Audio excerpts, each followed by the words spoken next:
Chapter 12-13.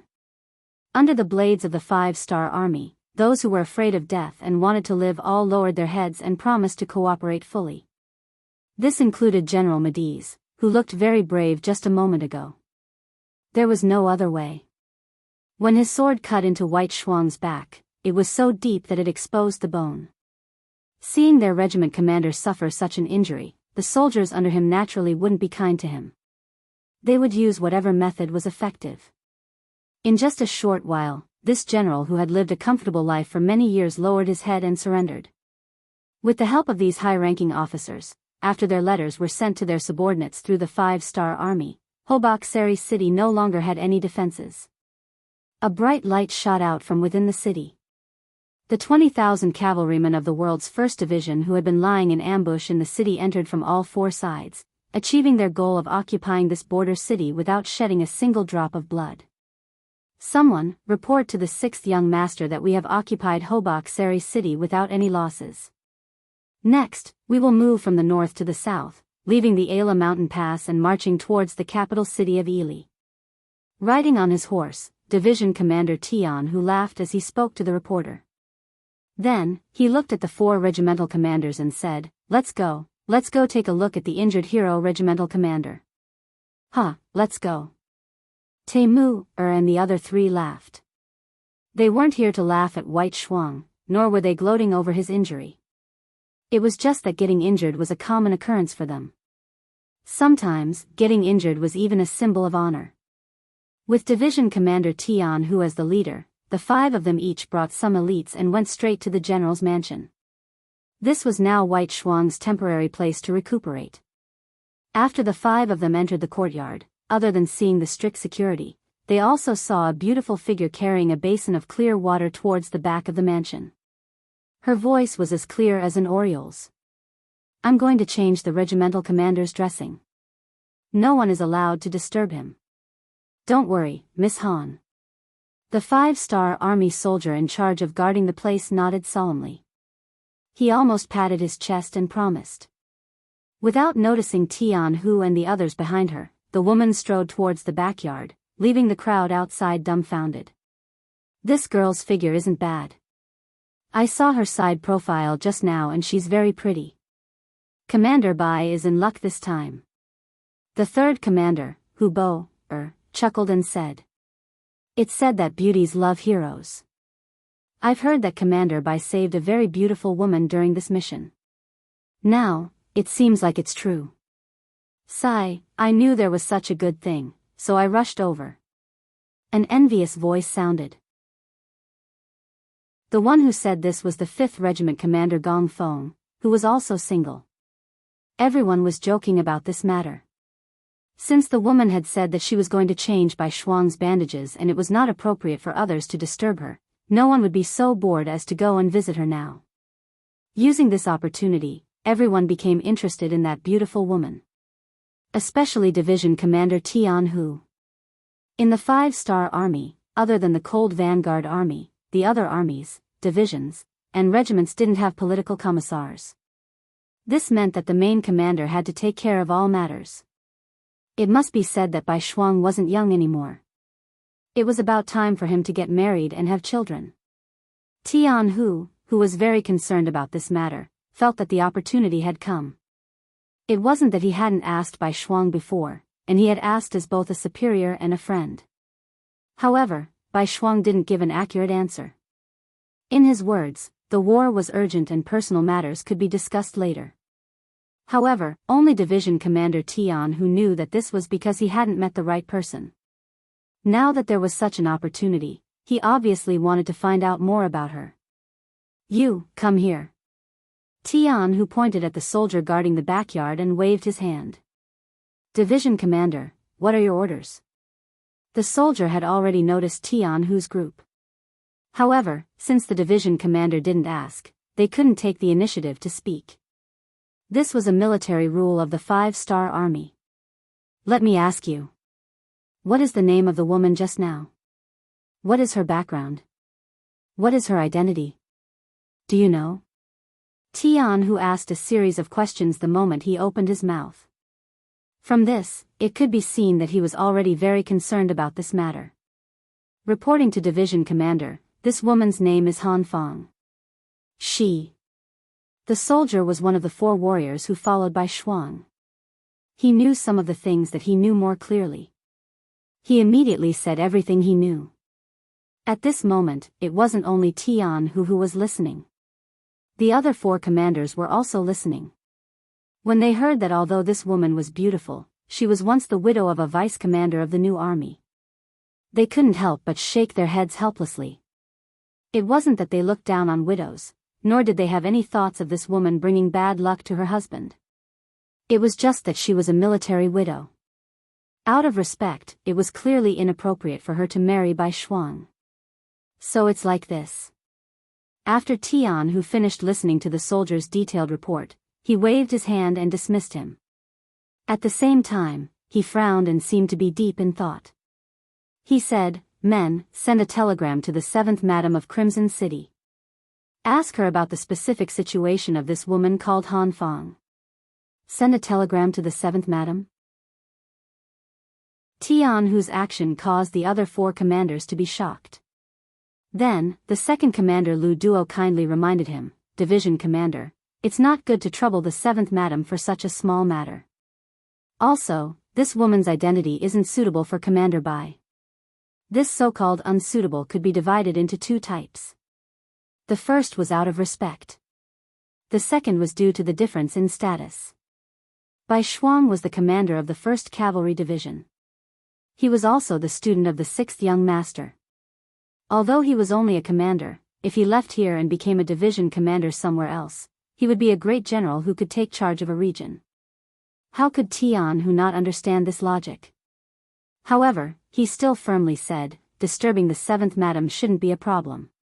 We're doing this for the sake of fairness. Also, even if we want to give Commander Bai an explanation, there are some issues that need to be investigated. Men, go." After a full hour, Han Fong's delicate figure appeared. She was still holding a basin of water, but it was no longer clear. Instead, it was dyed red with blood. When she came out, she saw Tian Hu and the others.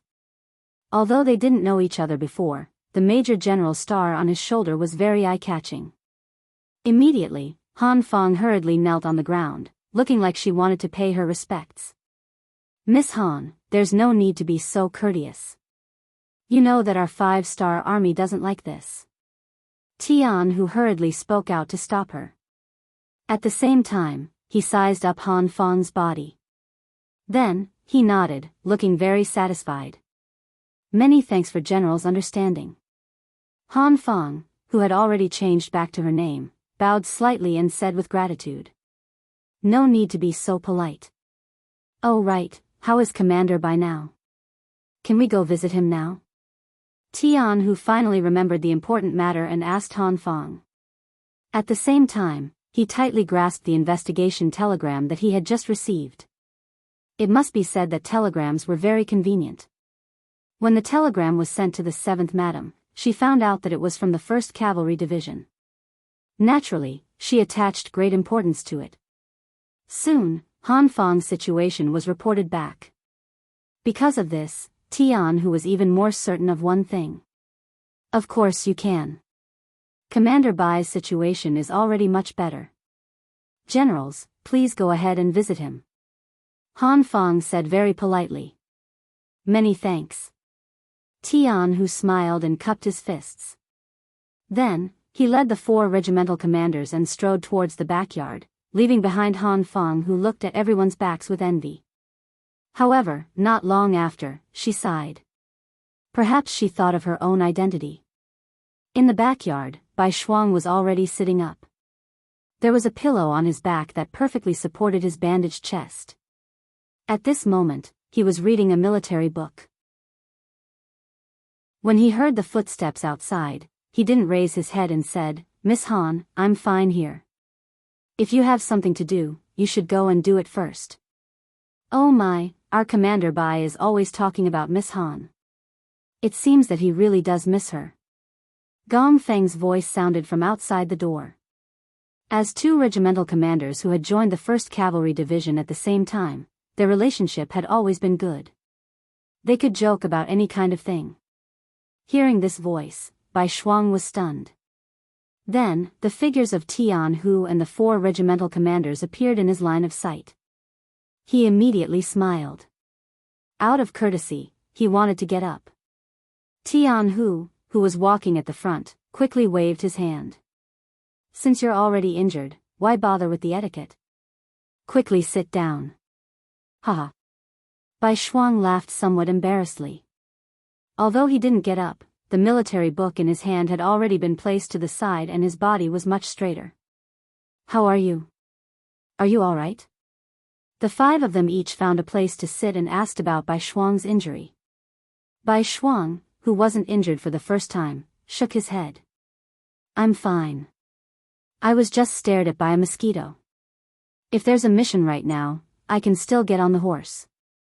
Forget it. Do you really think that our 1st Cavalry Division doesn't have anyone else? Do you think we need an injured regimental commander to charge into battle?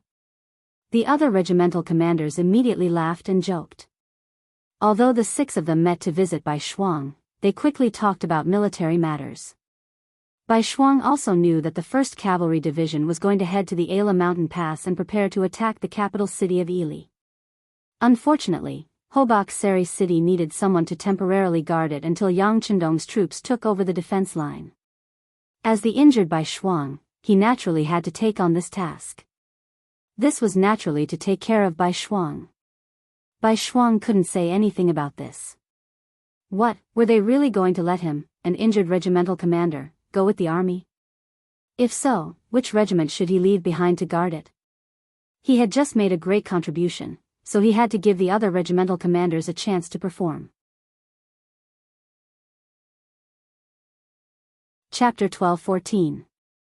After weighing the pros and cons, Bai Shuang resolutely agreed. At this moment, the other 4 regimental commanders all breathed a sigh of relief. Obviously, they were still somewhat worried that Bai Shuang would disagree. In this way, one of them would have to stay behind. Bai Shuang, you don't have to worry too much. The 6th young master has already sent a telegram.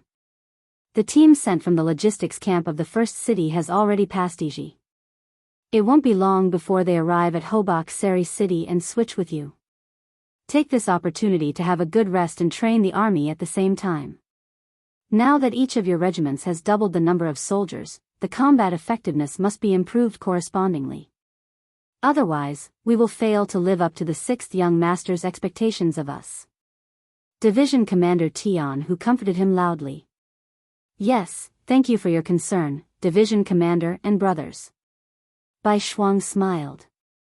He really wanted to train the army well, especially the army's coordination and combat ability. It was just that they had not had a good rest since the expansion.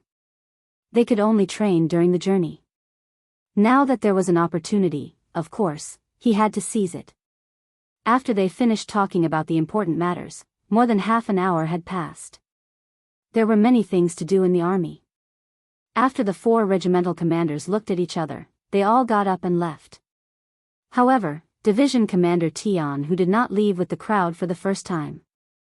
Instead, he watched the 4 regimental commanders salute him and leave one by one. When there were only 2 people left in the room, Bai Shuang asked curiously, Division Commander, is there anything else or a mission? There are things, and there are also missions. But before that, I want to ask you something first. Tian said with a serious face. Bai Shuang's face immediately became a lot more serious. Yes, Division Commander, please give the order. Okay. After Tian made a sound of agreement, he looked at Bai Shuang, who had a solemn expression, and asked a question that was completely unexpected and unexpected. What is your impression of Lady Hanfang? Stunned. For nearly 10 breaths, Bai Shuang did not answer. He sat there in a daze as if he was struck by lightning. It was not until Tian coughed softly again that he seemed to remember something and said, Division Commander, did you ask the wrong question? I'm telling you, no, I'm talking to you on behalf of the division leader. Be serious. Tian also knew that asking him to talk about this issue was a bit too much, but he had no choice. He thought about it for a while, and other than himself, there was no one else in the 1st Cavalry Division who was suitable to talk about this matter. If it were any other guild leader, the situation would only be worse, and the situation would become even more awkward. Jianghu suddenly became so serious that Bai Shuang had no choice but to face this problem. However, he was very clear about Han Fang's situation. After all, she was the widow of a new battalion commander. Just based on this point alone, he couldn't have any other thoughts. Otherwise, it would be a form of disrespect to a martyr who had died. So after hesitating for a long time, he only opened his mouth and said, "Lady Han is a good lady, but that's enough. You just need to know that she's a good girl." Jianghu was waiting for this sentence. Of course, if he continued, then the situation would change. After saying this, he continued to ask in depth.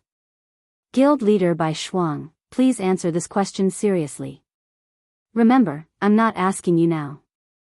I'm asking you on behalf of the 1st Cavalry Division's division commander. If Lady Han Fang were to be your wife, would you be willing?" "What? That's impossible." When Bai Shuang heard this, he hurriedly waved his hands, as if there was a wild beast in front of him.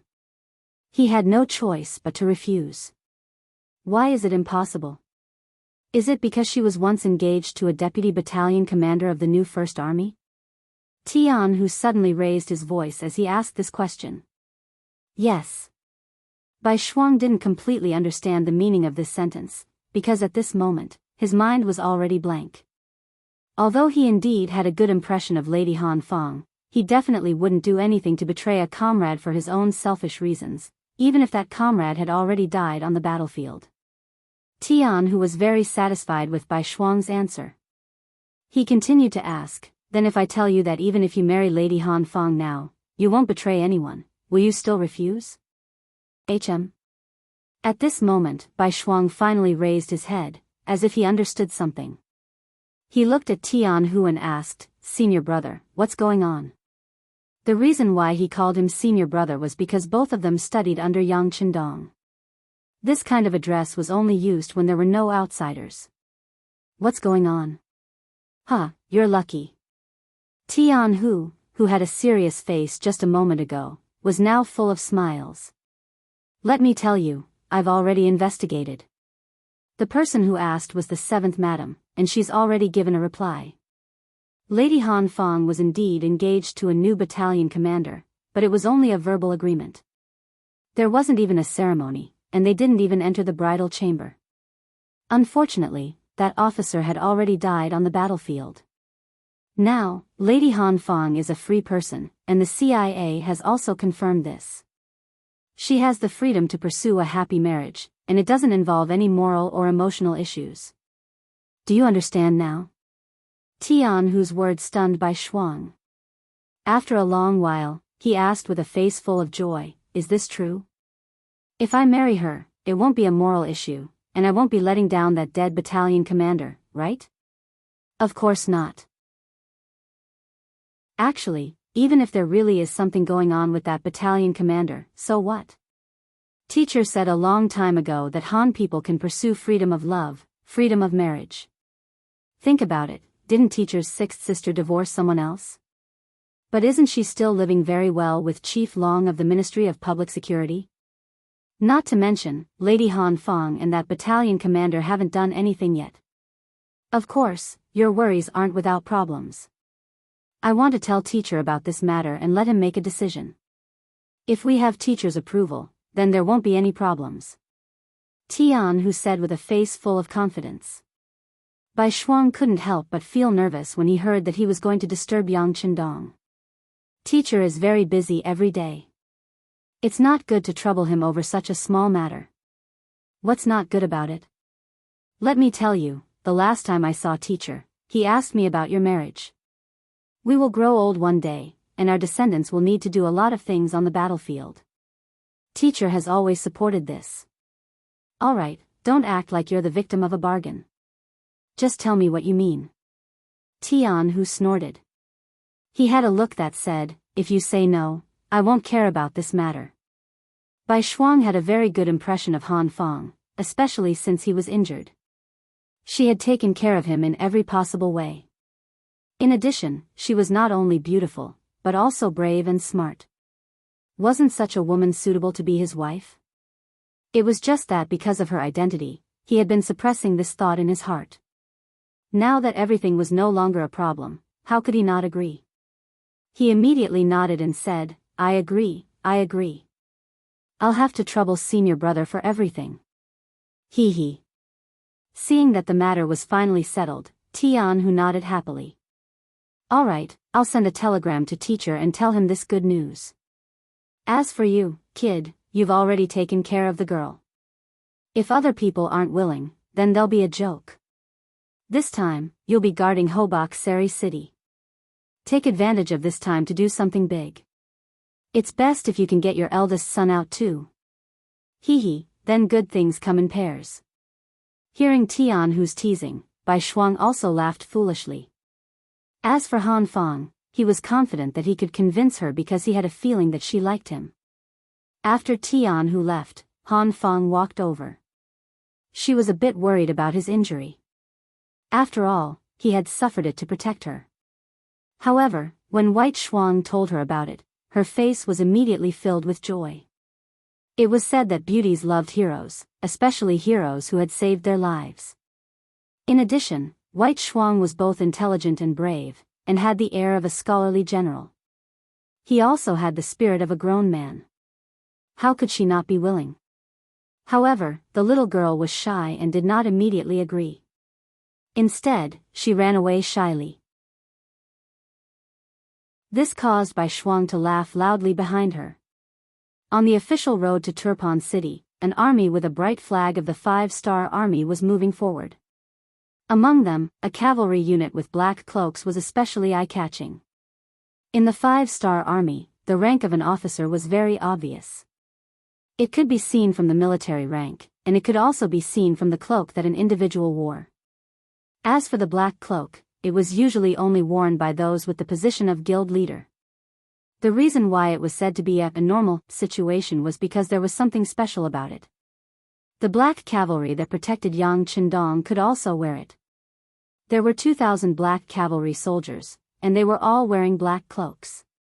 The 1,000 black cavalry that had been selected from Crimson City had finally arrived. Among them, Qiu Vi was the captain of the 1st Brigade, Dao Xiao was the captain of the 2nd Brigade, and Ba Dao Jiang was the vice-captain of the 1st Brigade due to his outstanding performance. Yang Qindong was in this unit. He was riding a white dragon and wearing a golden battle suit, which made him stand out from the rest. Beside him, Beta Persei was wearing a purple military cloak, which was also very eye-catching. Everyone looked at him with envy. Young Master, a telegram from the 1st Cavalry Division. In the carriage behind him, the leader of the telegram team, Wang Shan, sent a telegram to Beta Persei, and then handed it to Yang Qindong. Yang Qindong curiously turned around. Didn't a telegram just arrive not long ago? Why is it here again? Chapter 12-15. With a hint of curiosity, Yang Qindong took the telegram. He didn't think that anything would go wrong. With the combat ability of the 1st Cavalry Division and the fact that they had just doubled their forces, anyone who wanted to cause trouble for them would have to be prepared to lose their teeth. After receiving the telegram, Yang Qindong quickly scanned the contents of the telegram. Then, he burst into laughter.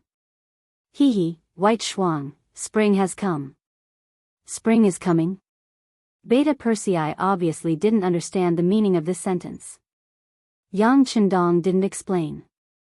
Instead, after a moment of silence, he said, "Let Wang Shan send a telegram to the 7th Madam to confirm the situation of a girl named Han Fang.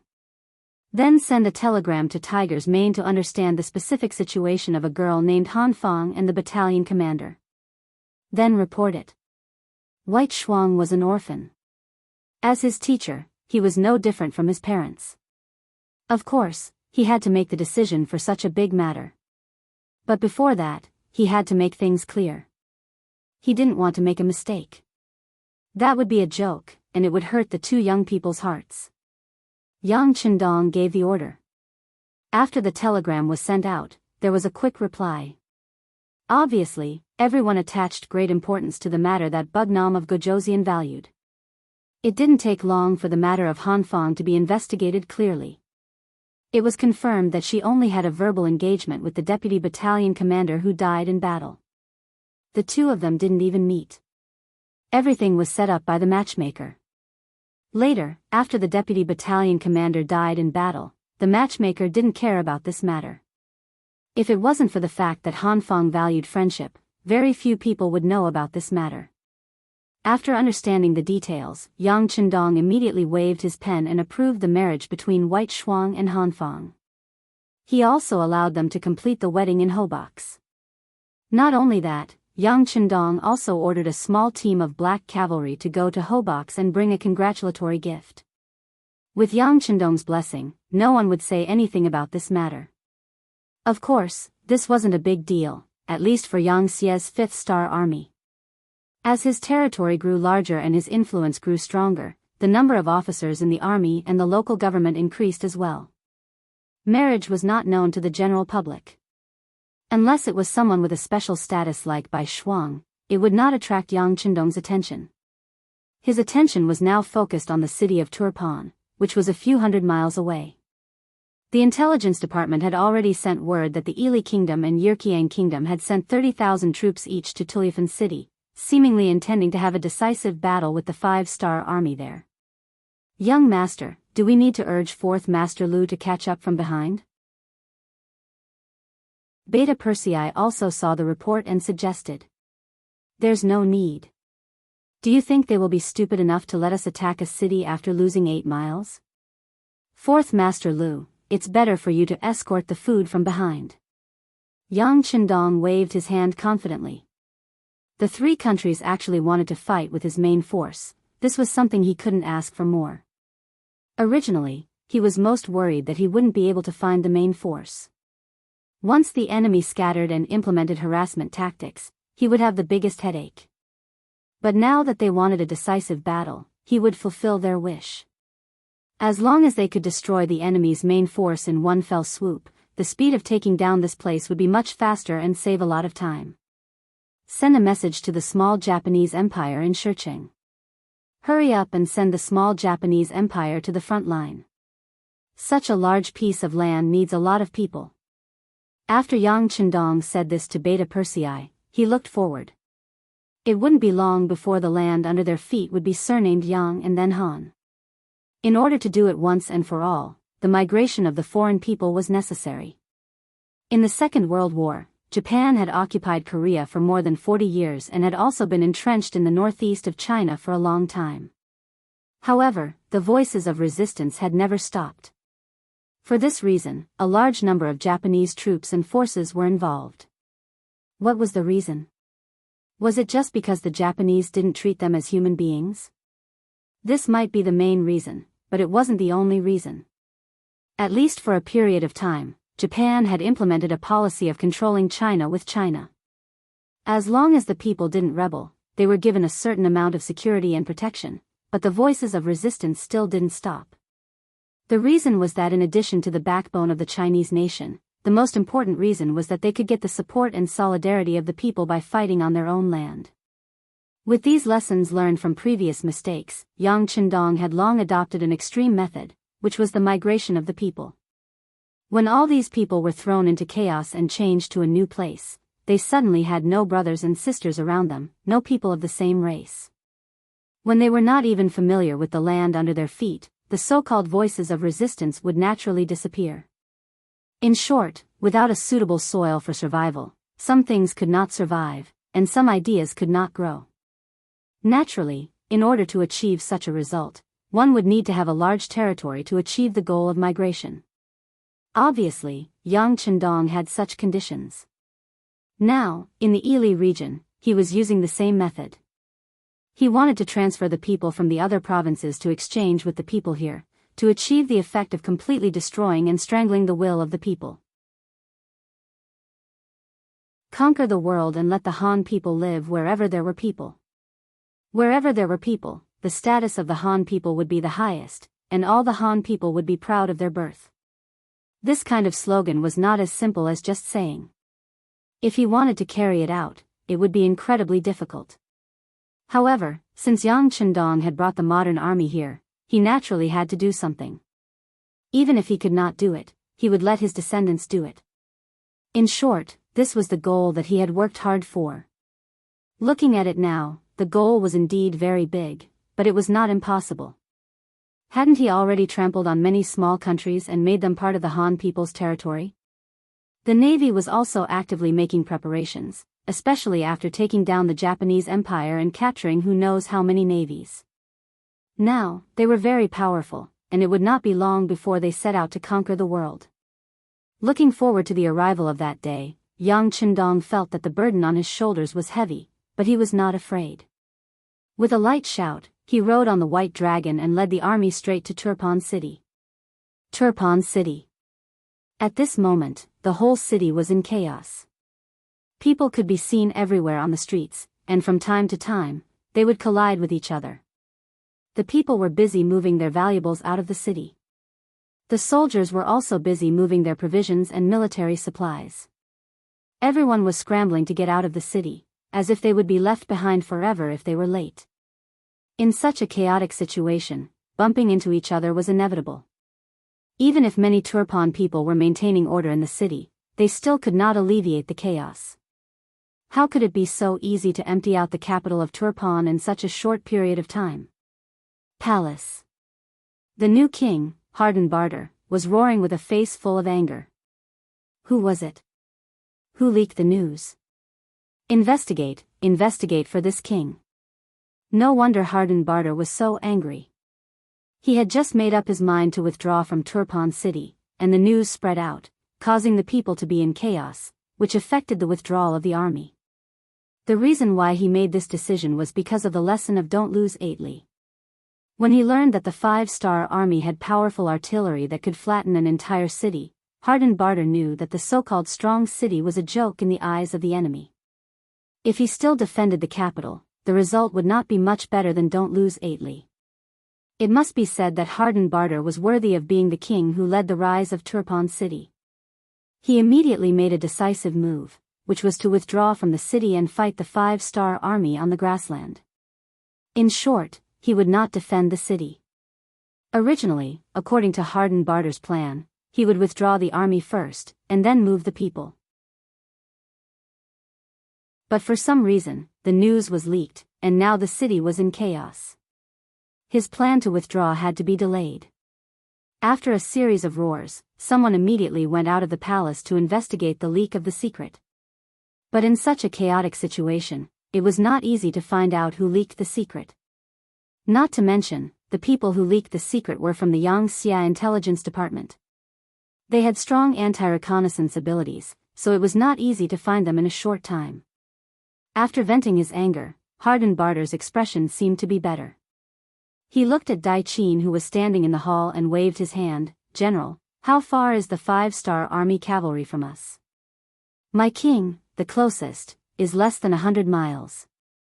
Although he didn't want to answer this question, since the king asked, he could only tell the truth. 100 miles? Haha. Hearing this answer, Harden Barter's expression froze for a moment, then he sneered, 100 miles, even the elite cavalry would take less than half a day to arrive. How many people and resources can we evacuate? Dai Qin was also shocked by the speed of the 5-star army cavalry. But as a general, he couldn't be afraid of the enemy. Otherwise, he would be unqualified and incompetent. Even though Dai Qin had lost a battle, but as a general, he had never lost his character. Seeing the king in such a difficult position, he hesitated for a moment, then steeled his heart and stood out. My king, I think there is a way. We can stop the 5-star army cavalry. Didn't the Ili Empire and Yirkiang Empire each send 30,000 cavalry and have already arrived at our Turpan city? As long as we can work with them, I am confident that we can fight the 5-star army and stop them outside Turpan city. Oh. Really? Hearing Dai Qin's confident words, Harden Barter's eyes were filled with hope.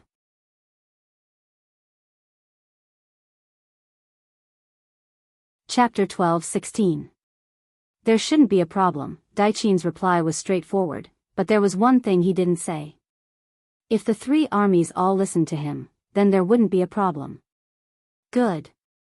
Seeing how confident Daiqin was, Hardenbarter's anger disappeared and he said, if that's the case, then I'll order you to talk to them. As long as their request isn't too excessive, we can agree to it. Yes, Your Majesty. But I think we should continue to evacuate the city. After all, Tuliefan City is too close to the 5-star army. No one knows what will happen. After Daiqin received the order, he still gave his suggestion to be safe. Don't worry, this king will not let our people be threatened. In a while, I will give the order for everyone to withdraw to Kaliushi and rebuild the defensive line there. Hardenbarter naturally did not place all his hopes on the coalition forces and had already made preparations for this.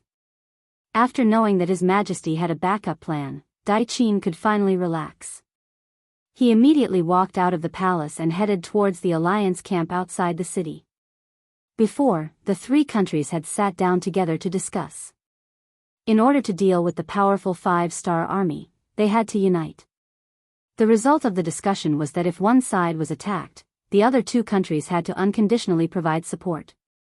It was just that some words sounded nice, like unconditional support. Then how many people should they send? 100,000 was reinforcements, but who could say 1,000 wasn't reinforcements? The so-called alliance was just to deal with the powerful 5-star army.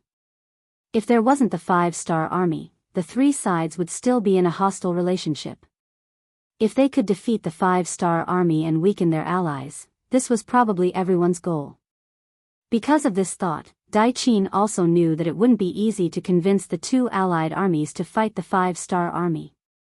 Ili sent out 30,000 cavalrymen to assist Tuliefan. The general leading them was Wuxia Xianxia, who had fought against the Wuda army and suffered a great defeat. Yerqiang sent out 30,000 cavalrymen to assist Tuliefan. The general leading them was called Aleifu. Next, Daiqin wanted to find these two generals. As former opponents, they were naturally familiar with each other. Sometimes, they would even work together to deal with the other side. As an acquaintance, the moment they met, Daiqin immediately stated his intentions. Generals, there's no need to say more about the current situation. The 5-star army's target isn't just Turpan. They want the entire region. This time, I hope that we can work together sincerely to defeat the 5-star army and protect the safety of the people of the country behind us. Both Wuxia Xianxia and Aleifu silently nodded their heads in response to such pleasing words. No matter what they were thinking, they had to act as if they were working together. The two of them only nodded their heads. This wasn't what General Daiqin wanted to see. Feeling the pressure, he took a deep breath and looked at the two of them again. There's a saying in the Han Dynasty that an army can't do without a leader.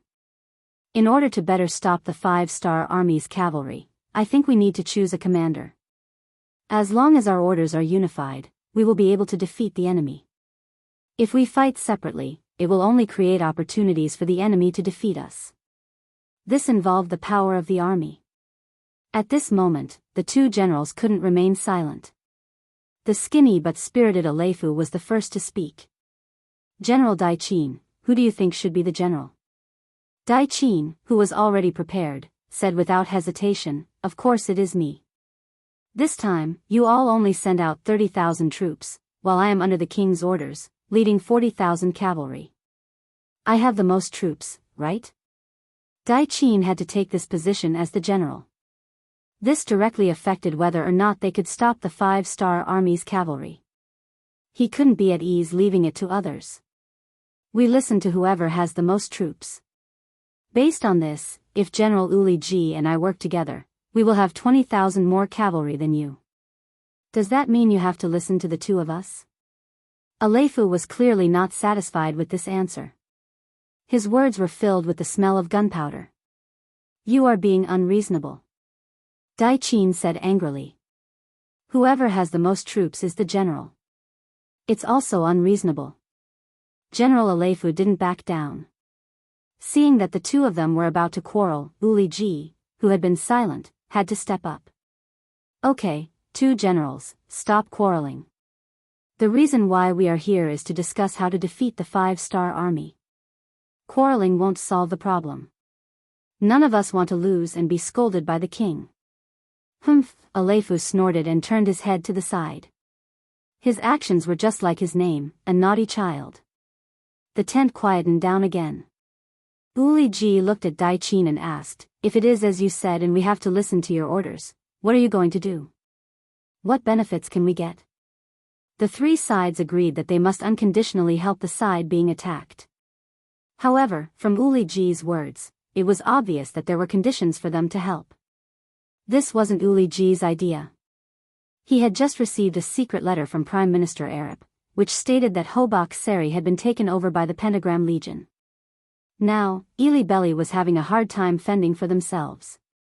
They couldn't send any more reinforcements to Turpan, and they didn't even have the resources to supply the army.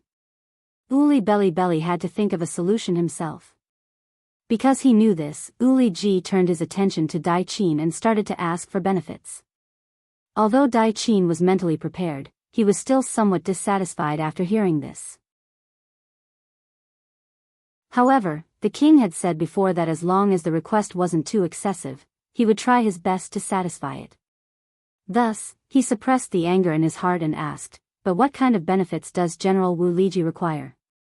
This, the most basic problem of food, you guys have to solve it, right? As for the war horses, you know that we came from afar and can't ask for help from the rear. Of course, if you can satisfy these conditions, my 30,000 cavalry will listen to General Daiqin's orders. Uli Ji stated his conditions. He had no choice. Prime Minister Arab told him to think of a solution himself. What good ideas did he have? He could only turn his attention to Turpan. It wasn't hard to solve the problem of rations, as Tuliafan had a lot of rations. However, Dai Qin obviously wouldn't agree to solve the problem of war horses. He shook his head and said, I can give you the rations, but not the war horses. Our country doesn't have a lot of war horses. Hee. Hearing that there was no problem with the rations and hearing Dai Qin say that there were not many war horses, Waliji knew that there was hope. He immediately smiled. General Dai Qin's words are wrong.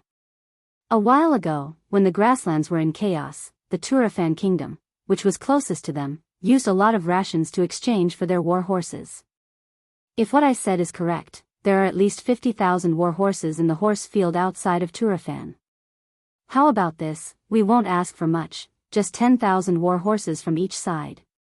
Uli Ji was obviously prepared. When Dai Qin heard these words, his expression changed. 10,000 war horses is impossible. Although we have some war horses, they are prepared for the old soldiers. You know that after the military restructuring in Turpan, there are many retired soldiers among the people.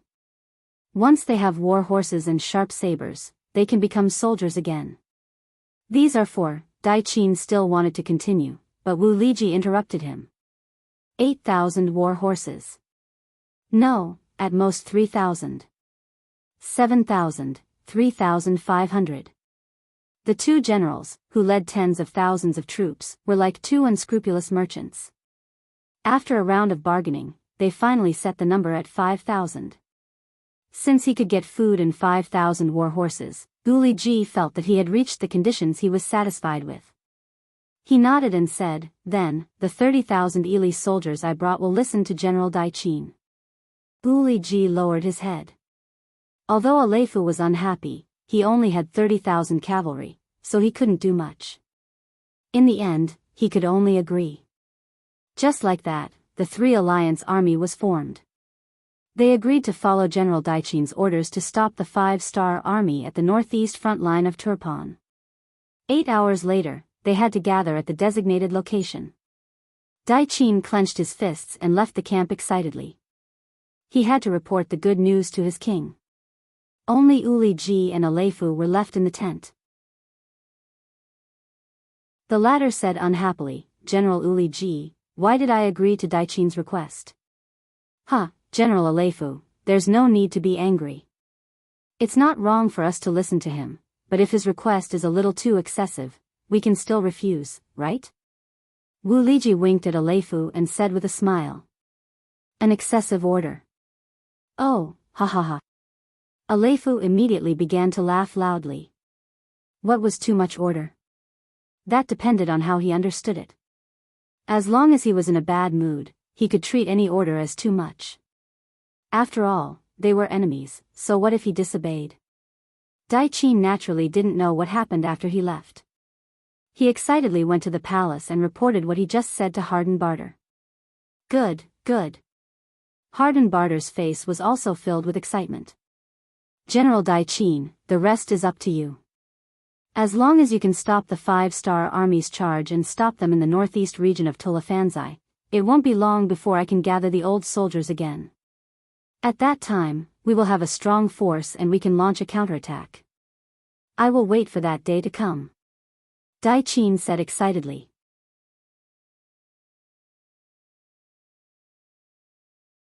Chapter 12-17. 70 li outside of Tuliafan City, the new army of the 5-star army was gathering here. More than 30,000 cavalrymen came over, covering the sky and covering the earth. They chose a flat area and started cooking. Su He gave the order for the army to rest on the spot, while the other division commanders came to the main tent to discuss military matters.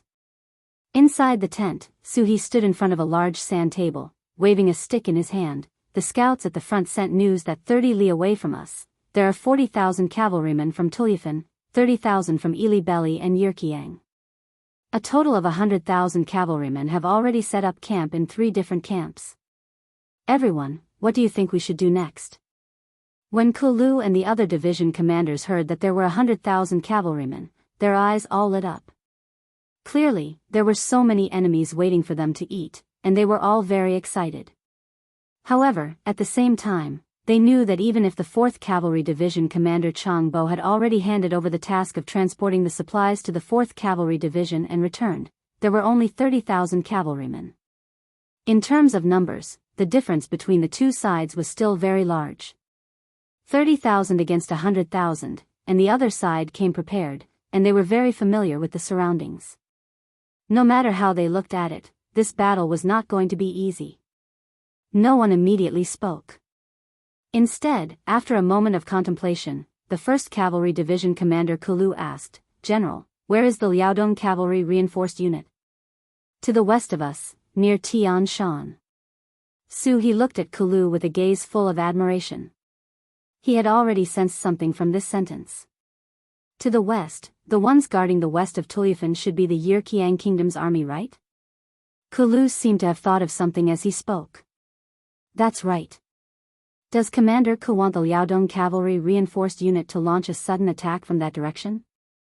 Su He, who had already understood Kulu's intentions, asked with a trace of a smile on his face. The other division commanders' expressions also changed at this moment, and then they began to consider the feasibility of this plan. However, very quickly, they all shook their heads lightly. It was clear that they did not think highly of this plan, nor did they have much confidence in it. In reality, everyone knew that the so-called Allied army was only formed because they had no choice but to join forces under certain circumstances. Such an army seemed to have many soldiers and generals, and its momentum was great. However, they also had a fatal flaw, which was that they were not united enough. As long as they found a suitable position, they could completely open up a gap in the shortest amount of time. According to this train of thought, Commander Kulu's decision to choose one of the paths was correct. However, although the idea was good, the difficulty of implementing it was not small. Let's not talk about anything else, just how strong was the Liaodong Cavalry Regiment? Everyone was not very clear about it. In addition, they only had 5,000 men, but the Yirkiang army on the west side had 30,000 cavalry. Even if their new army could attract some of their attention, it would be difficult to repel them quickly. If they couldn't end the battle quickly, the enemy would react and they might be surrounded instead. If that was the case, they only had 30,000 cavalrymen. How could they possibly be a match for the enemy's army of 100,000? For them, the best way was naturally to wait for Yang Chendong to arrive. At that time, they would not be at a disadvantage in terms of military strength, and the chances of a large-scale counterattack would be higher. Other than Kulu, the other 3 division commanders seemed to have reached a consensus. They all shook their heads and looked at Commander Suhi. After expressing their attitude, they waited for the commander's orders. Suhi, who did not immediately make a decision, closed his eyes. How could he not know that this was a risky move? However, he did not want to rely on Yang Qindong and Bugnam of Gojoseon for everything. It was precisely because of the disparity in military strength that if he could win this battle, it would show the strength of the new army. Otherwise, if he had the advantage in military strength, it would be a matter of course for him to win the battle. However, if he made the wrong decision, the new army would face the danger of being surrounded, heavily injured, or even destroyed. He could not make up his mind for the time being.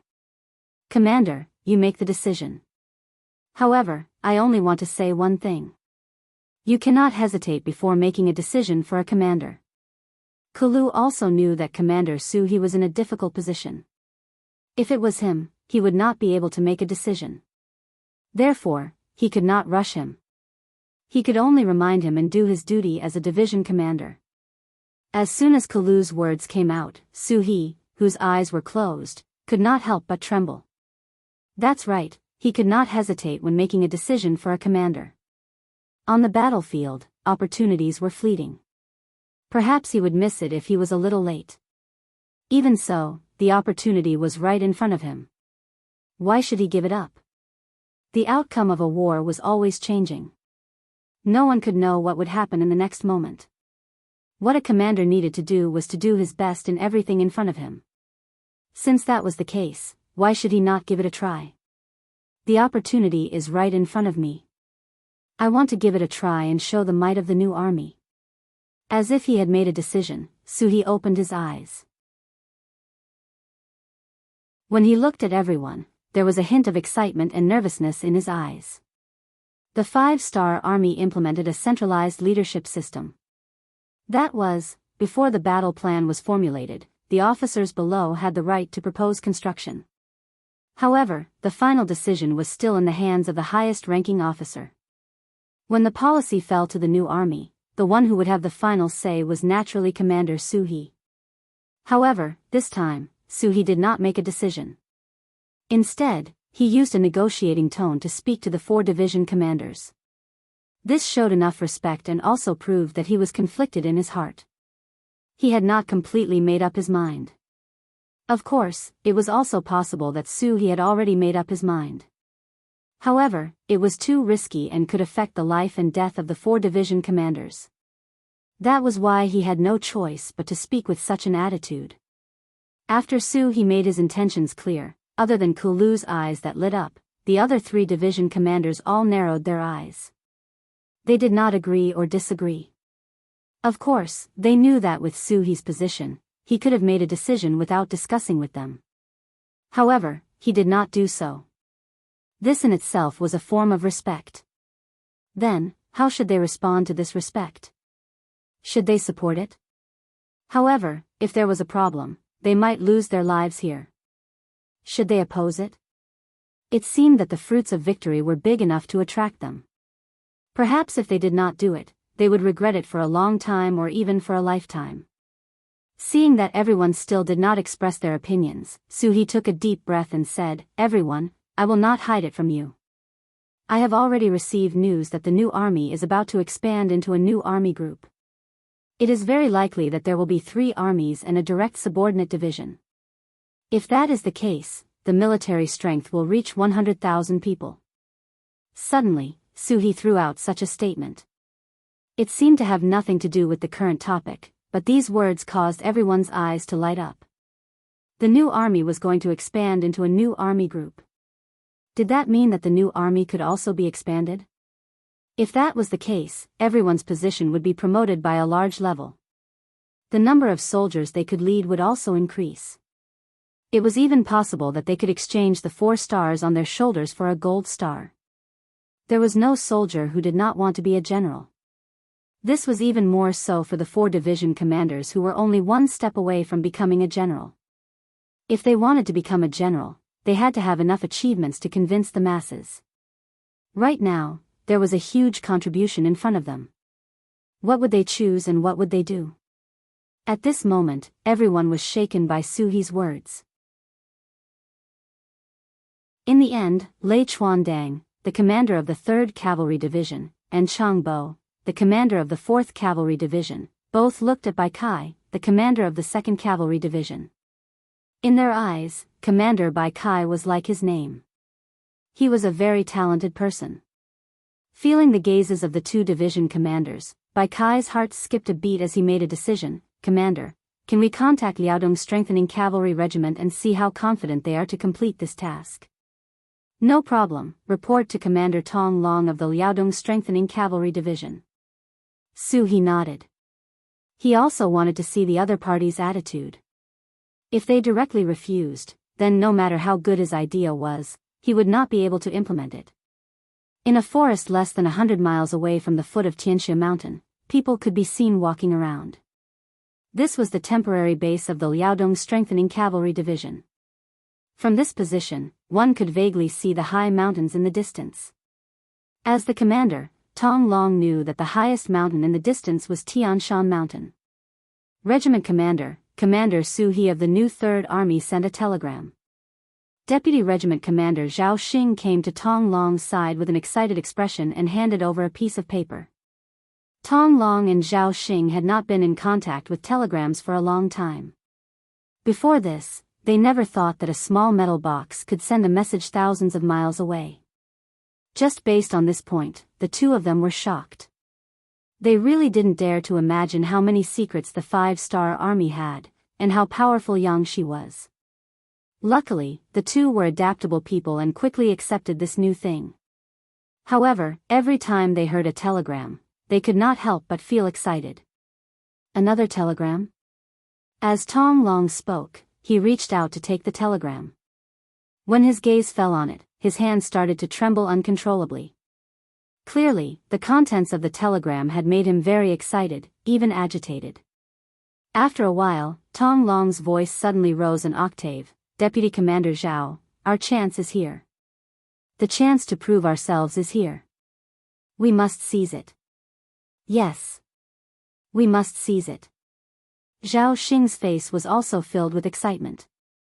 However, he quickly said in a low voice, but this mission is not easy to complete. If we don't do it well, we will be surrounded and even eaten.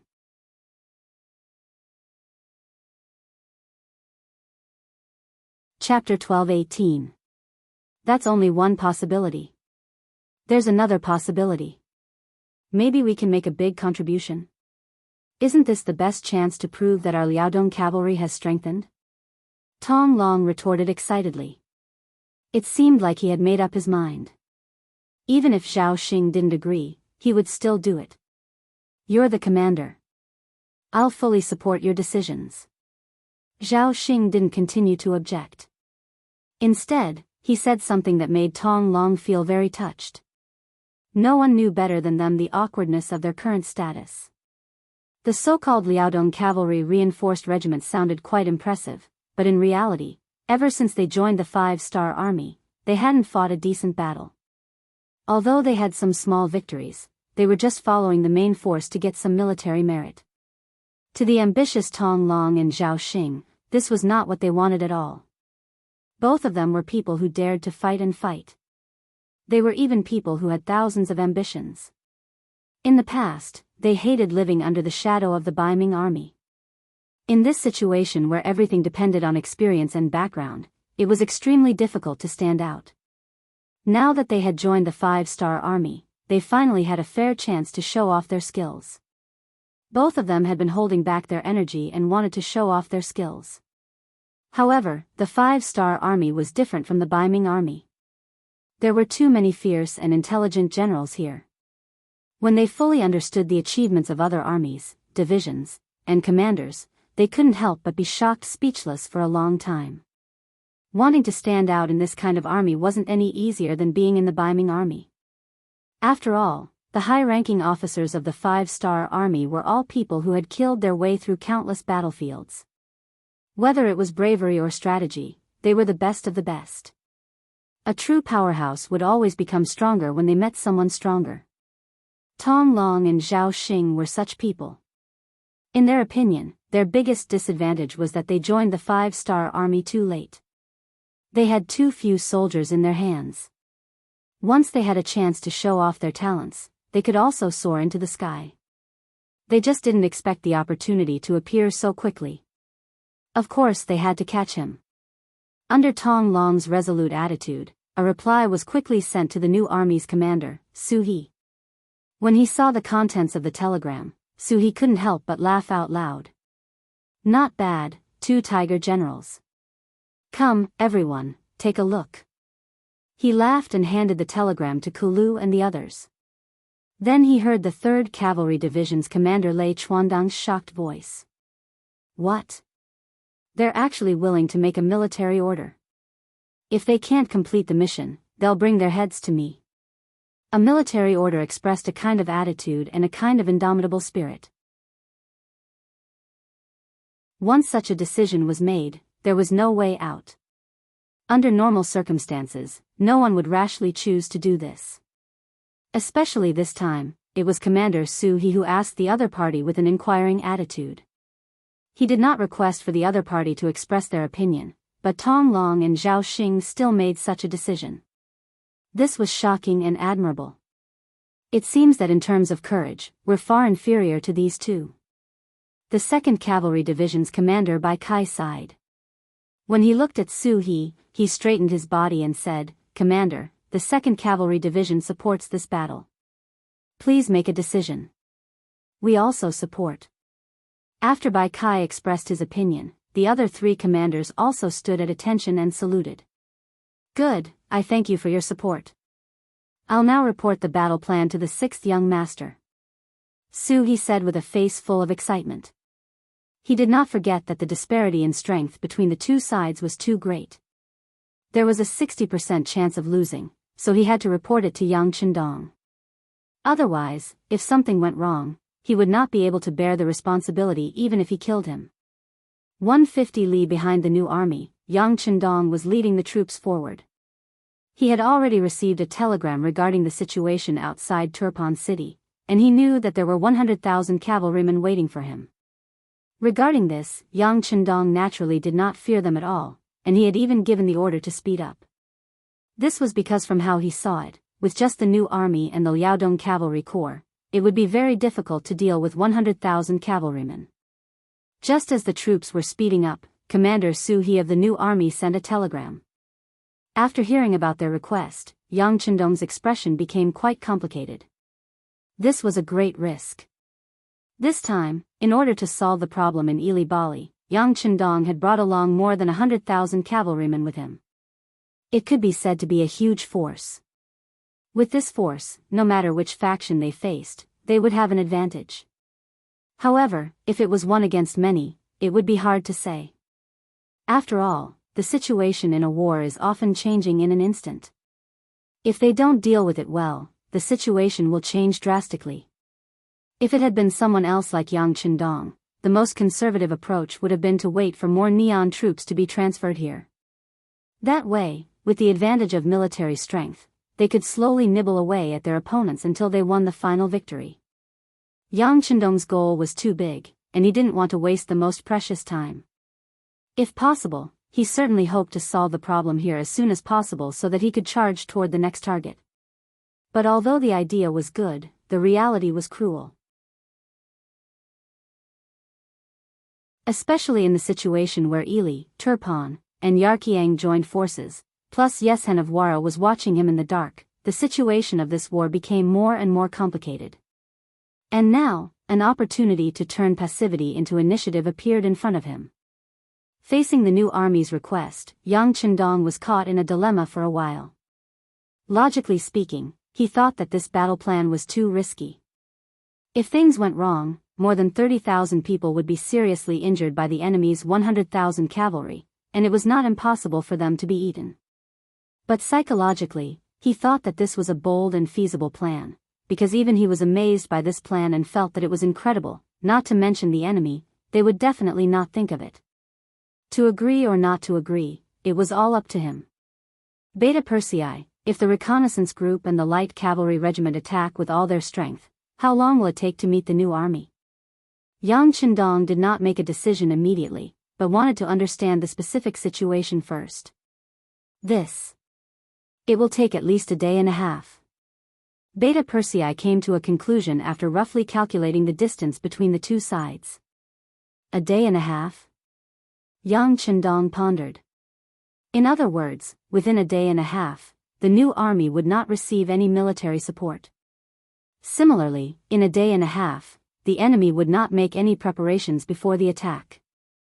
Considering that it would take half a day for the Liaodong cavalry regiment near the Tian Shan mountain to arrive at the battlefield, Yang Qindong could not make a decision for more than a day. Once this time passed, the enemy would be prepared, and the chances of winning would only be lower.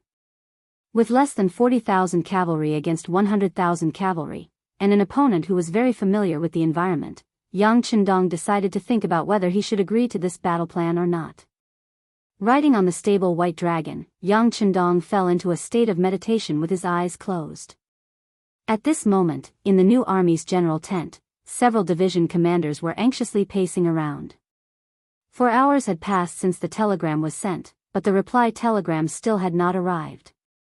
No one had any idea whether to fight or not. At this moment, they were all gathered around Su He, waiting for orders. What does the king mean?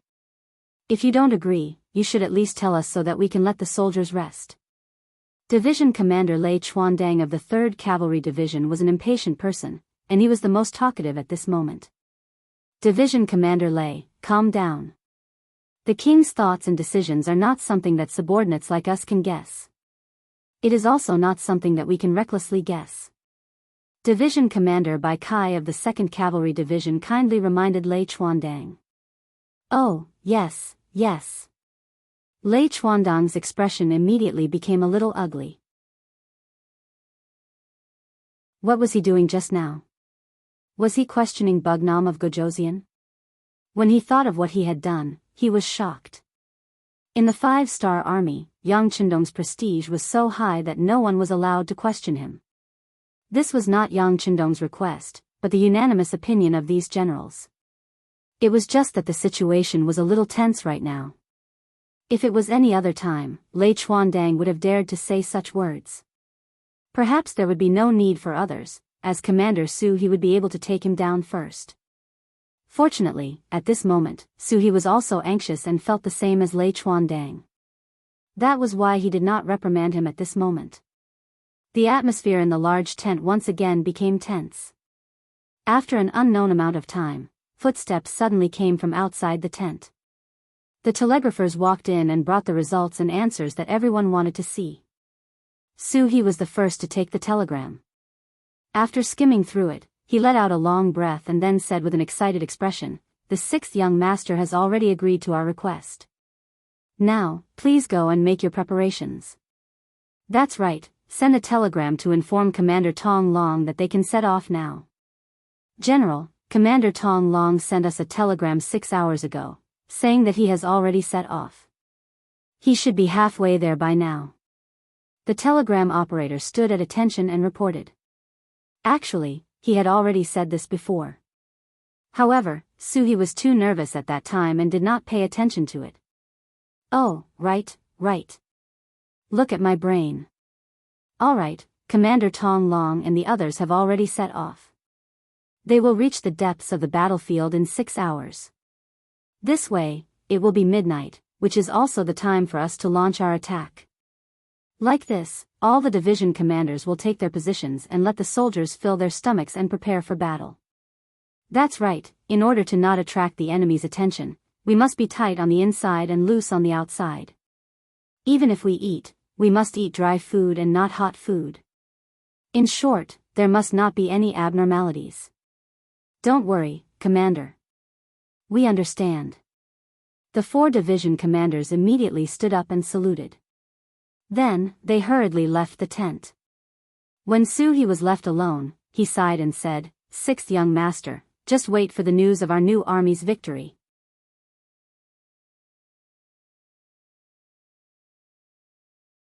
Chapter 12-19. The sky gradually darkened. After the commotion during the day, Turpan City gradually calmed down. With 100,000 cavalry in front of the city and the fact that it was late, many of the citizens who were preparing to leave decided to rest for the night. In this regard, King Hardenbarter didn't order them to hurry because he had received reliable information that the 5-star army had already set up camp 40 kilometers away from the city. At this moment, they were only 10 miles away from the 100,000 cavalrymen outside the city. But this 10 miles was like a mote in Hardenbarter's eyes. 30,000 cavalrymen wanting to attack 100,000 cavalrymen was simply unscientific and unrealistic. No one would think that the 5-star army had the guts to do so. If he was them, it would be a good thing if the 100,000 cavalry didn't attack first. Speaking of not taking the initiative to attack, General Dai Qin was very annoyed. According to him, since the 5-star army only had 30,000 people, it was time for them to attack with their superior numbers. He was confident that they could defeat the enemy and force them to retreat. However, when he explained the situation to Uli Ji and Alefu, he was met with unanimous opposition. As reinforcements, they were only here to help evacuate Turpan city. They weren't here to attack the 5-star army. In their eyes, the best result would be for the 5-star army to retreat in the face of their 100,000-strong army. They would be able to force the enemy to retreat without shedding a drop of blood. It would be better than a chaotic battle where both sides would suffer losses. The internal disagreement caused General Dai Qin to lose a chance to attack first. They didn't know what kind of disaster the loss of this opportunity would bring them. Bastards, a group of short-sighted people. They will be punished sooner or later. Dai Qin angrily returned to his tent with a face full of anger. After getting angry, Dai Qin didn't have any better ideas. No matter if it was Uli Ji or Alefu, they weren't his subordinates. If the enemy attacked, it would be fine. In order to unify the command, they would listen to his orders. But now, asking them to attack was indeed a bit too much. Alright, then let's wait. When the main force of the 5-star army arrives, we'll have a huge battle. I want to see, since you're all cavalry and you're in our territory, what kind of waves can you cause? Dai Qin said as if he was comforting himself. After that, he asked the deputy general about the 5-star army. He heard that the 5-star army had also entered a period of quietness after nightfall. It seemed that they had also entered a period of rest like him. However, before waiting for the great battle that might happen the day after tomorrow, he also gave the order that other than the necessary guards, everyone else could also rest. Just like what Yang Chendong and Su He thought, no one would think that they would attack at this time, before the army was fully assembled. It was because of this that it had the effect of catching them off guard. At this moment, in the new army's camp, all the cavalry were waiting in the dark. He was clad in armor and had a sharp scimitar in his hand. Beside him were warhorses wrapped in thick cotton cloth. Even these warhorses had muzzles on their mouths to prevent them from making any noise. Waiting. Silently waiting. At this moment, the 30,000 cavalry warriors of the new army only had one target, which was the enemy camp 10 miles away on the right. They were waiting for the signal of the Liaodong cavalry regiment to attack. Dai Qin was indeed worthy of being given such a heavy responsibility by King Hadenbar. His military skills were unquestionable. He arranged for the two armies to be 10 miles away from each other to prevent any accidents from happening. For example, if there was a sneak attack, 10 miles away would give them some time to react. But no one would have thought that the new army wasn't going to be the first to attack. The first to attack was the Liaodong cavalry regiment that came from Tian Shan. A reinforced regiment only had 5,000 cavalry. This time, they had the heavy responsibility of attacking the 30,000 cavalry camp. This was like hitting a rock with an egg. If possible, Su He didn't want to give such an order. But everything was for victory. In order to win, he had to do this. I only hope that Tong Long's regiment doesn't disappoint. Also, send out the order. Once the divisions and regiments notice that the enemy camp is in chaos, they must attack immediately. Su He looked into the distance and was worried for Tong Long's reinforced regiment. But now that the order was given, all he could do was enter the battlefield as quickly as possible to reduce the pressure on the enemy. Late at night, the wind was cold. After a long journey, the Liaodong cavalry finally arrived at their target. Order everyone to rest for an hour and replenish their food. Regiment Commander Tong Long let out a long breath. After rushing all the way, they finally arrived.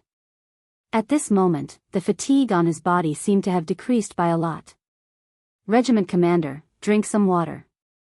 Zhao Xing came over and handed over a leather bag filled with water. Thank you. Tong Long took it without any hesitation. Then, he gulped down a few mouthfuls of the wine and murmured, satisfied.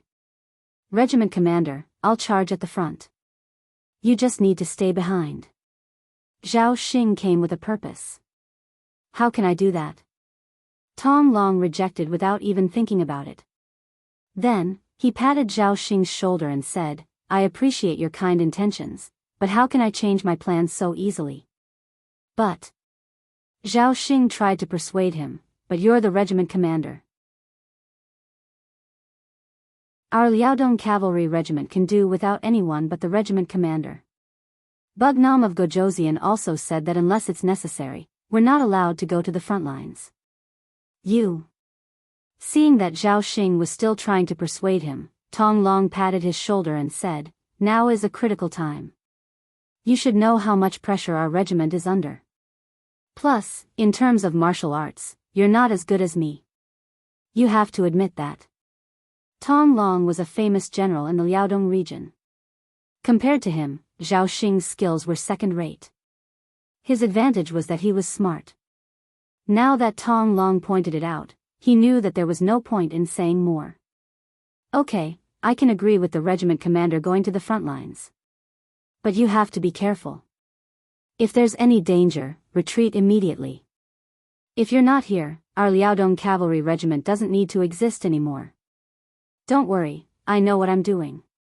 Tong Long laughed. But no matter how you looked at it, it didn't look like he knew what he was doing. Zhao Xing could only sigh and walk towards the soldiers beside the regiment commander. Since he couldn't order the regiment commander, he could only think of a way from these soldiers. The Yirkiang tribe on the left side of the camp near Tian Shan was very quiet. Compared to Daiqin's anger, Aleifu was in a good mood. He hummed a tune and went to sleep early. In his dream, he saw himself leading an army to defeat the 5-star army. He was leading 30,000 cavalrymen to charge forward with a momentum that could topple mountains and overturn seas. The war drums were beating, and the battle cries were shaking the heavens. It was truly a lively scene. General, just as he was having a beautiful dream, he suddenly felt a large hand pushing him. This made Aleifu a little unhappy and he suddenly opened his eyes. At this moment, he realized that he was lying on a bed. At this moment, he also realized that it was just a dream. It was just a dream.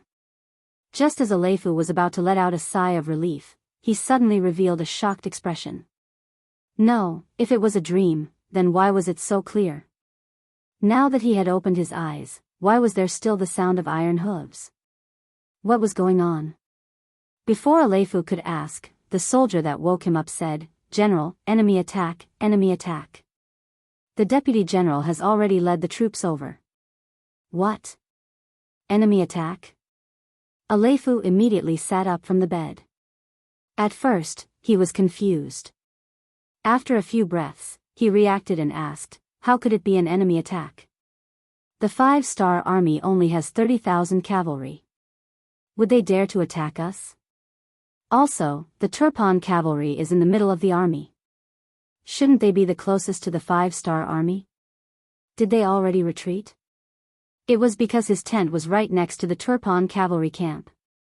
If the 5-star army wanted to charge over, they would have to pass through that barrier first. Aleifu was caught off guard, and now that he heard that there was an enemy attack, he naturally felt helpless. No, General. The 5-star army isn't the 5-star army from the front. They came from Tian Shan. The bodyguard didn't know how to explain. He could only tell what he knew and what he saw. Not the 5-star army from the front. Could it be the main force of the 5-star army is here? Oh right, how many people are there? Aleifu thought of a terrifying possibility.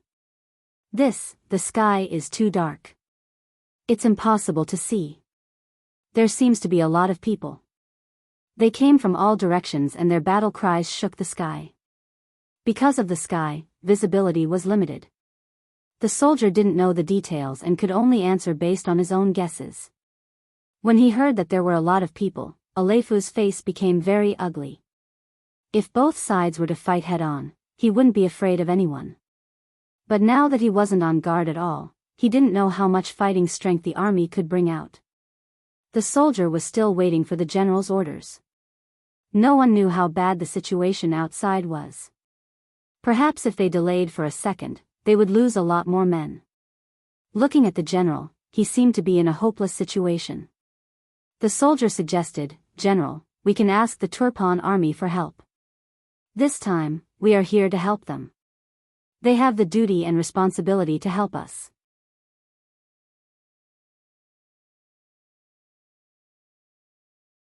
Chapter 12:20. Oh, yes. Quick, send someone to ask General Daiqin for help, quick.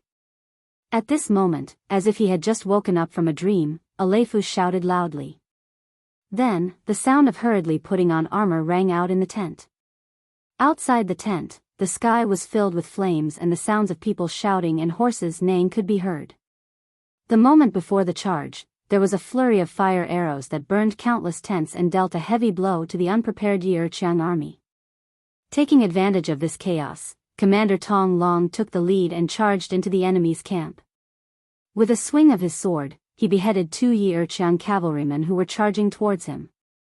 His bravery gave the 5-star Corps cavalrymen behind him a boost of morale, greatly reducing the Yi'erqiang cavalrymen's morale.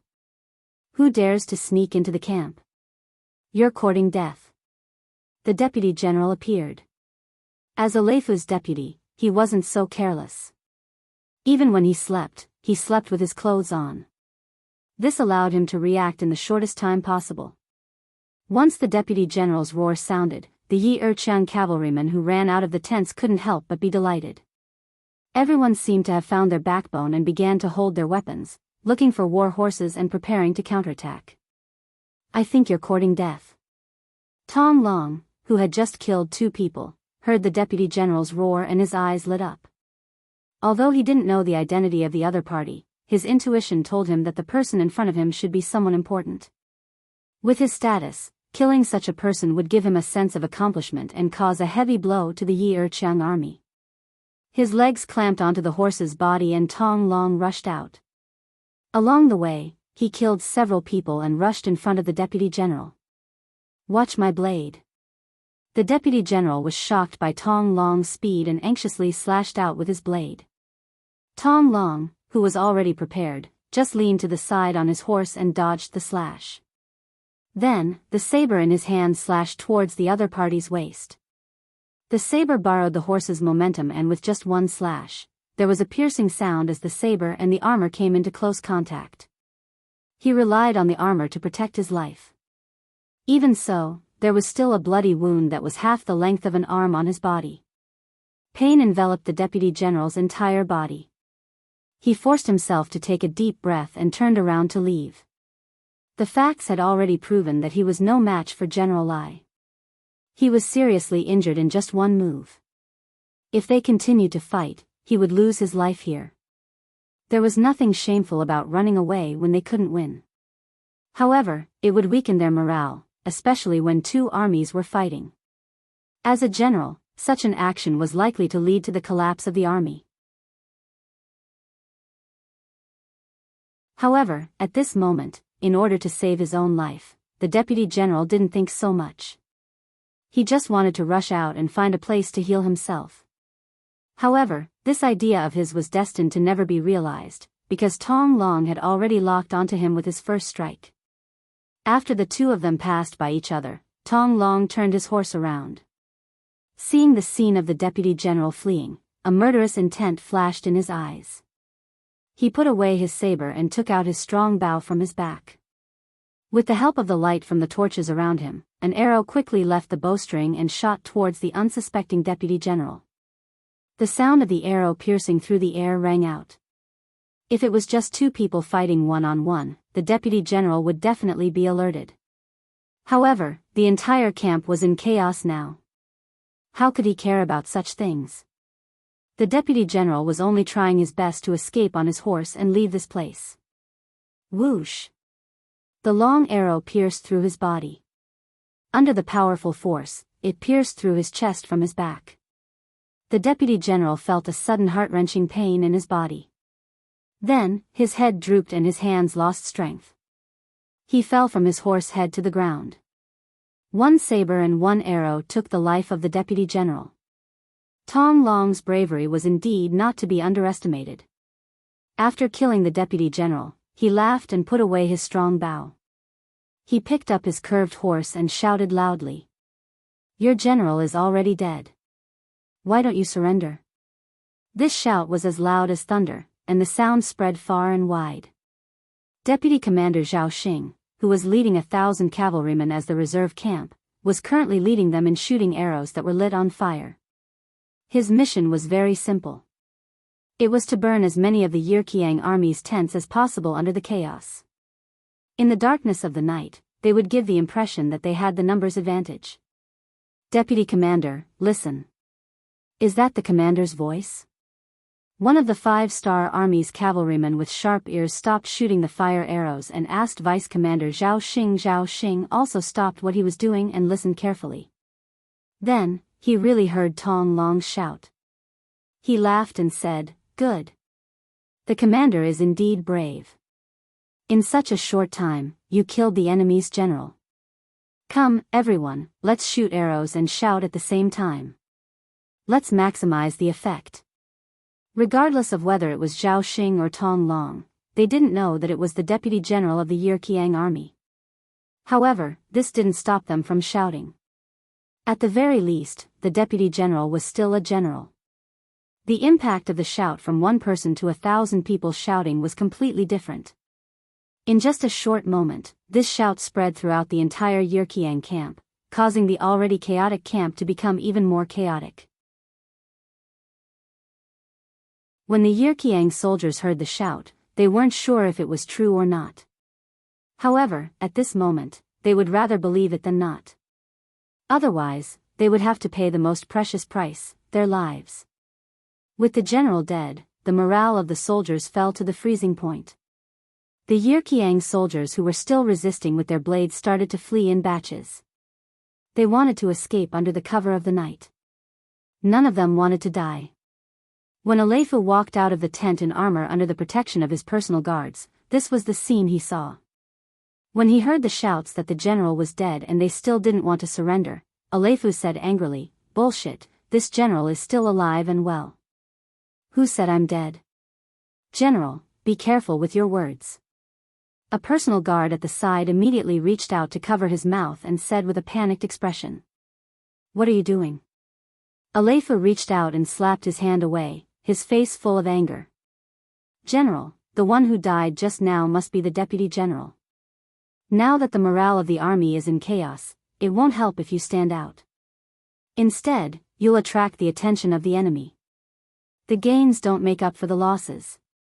The personal guard's mind was still clear at this moment and he expressed his worries. Aleifu, who originally wanted to punish the personal guard, was stunned when he heard this. Then, he broke out in cold sweat. Yes, at this time, the morale of the army was in chaos and there was no way to effectively counterattack. If he stood out now, not only would he not be able to solve the problem, he might even attract the attention of the enemy cavalry. If that happened, he would probably follow in the footsteps of the deputy general. At the same time, Aleifu patted the personal guard's shoulder. "You did well. What do you think we should do now?"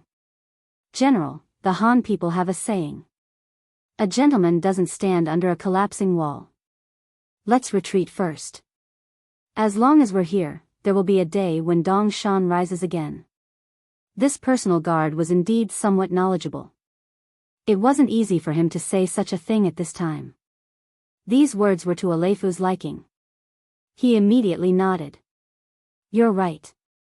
How about this, we'll retreat immediately." As he spoke, Aleifu even took the initiative to take off the armor he just wore. Clearly, he didn't want to expose himself because of this set of clothes. However, what happened next proved that Aleifu was thinking too much. Because from start to finish, Tong Long didn't have the intention to kill him. Their goal was to create chaos here and force Yi Erqiang's cavalry to retreat. Then, they would attack the Turpan cavalry in the middle of the army. Yes, this was the true goal of the Liaodong Cavalry Corps. After suffering once, General Dai Qin became much more careful in his actions. Even if the 5-star army didn't make any moves, he still arranged for many soldiers to be on guard. This was to prevent the 5-star army from launching a sneak attack. For this reason, Su He sent out hundreds of cavalry scouts, but the result was exactly the same. It was impossible to break into the battlefield from the front, which was guarded. This was also why the new army didn't attack first. Instead, they let the Liaodong Cavalry Corps fire the first arrow. If the Turpan cavalry didn't create chaos, they wouldn't have a chance. And whether or not they could create chaos all depended on the Liaodong Cavalry Corps. With only 5,000 cavalry, not only did they have to break through Yi Erqiang's 30,000 cavalry camp, they also had to deal a heavy blow to the Turpan cavalry. From this, it could be seen how difficult this mission was. This was also where Su He's worries came from. Fortunately, Tong Long had won the first battle. He had caught the Yi Erqiang cavalry by surprise and even killed their deputy general. He had completely disrupted the morale of the army and perfectly completed the first step of the battle plan. Tong Long sighed as he watched the Yi Erqiang soldiers, who had turned from cavalry to infantry, scurrying away like rats. What a pity. How many prisoners were there? Unfortunately, he still had things to do and couldn't stop to take care of them. A pained expression flashed across Tong Long's heart as he pointed his saber forward, pointing at the Turpan camp in the distance as he shouted, "Brothers of the reinforced regiment, charge with this regiment commander. Charge!" Turpan camp. The Yi Erqiang camp on the left suddenly lit up with flames. This naturally shocked everyone. General Dai Qin, who was still sleeping, jumped up and rushed out of the camp. He looked to the west and his eyes flashed with worry. Report, the 5-star army suddenly charged into the Yi Erqiang camp. The two sides are fighting. A scout galloped to the front of General Dai Qin and reported. Scout again. I want to know how many people they have. Dai Qin said without changing his expression. Report, General Aleifu sent people to ask for help. He said they can't hold on anymore. After a while, another scout galloped to report.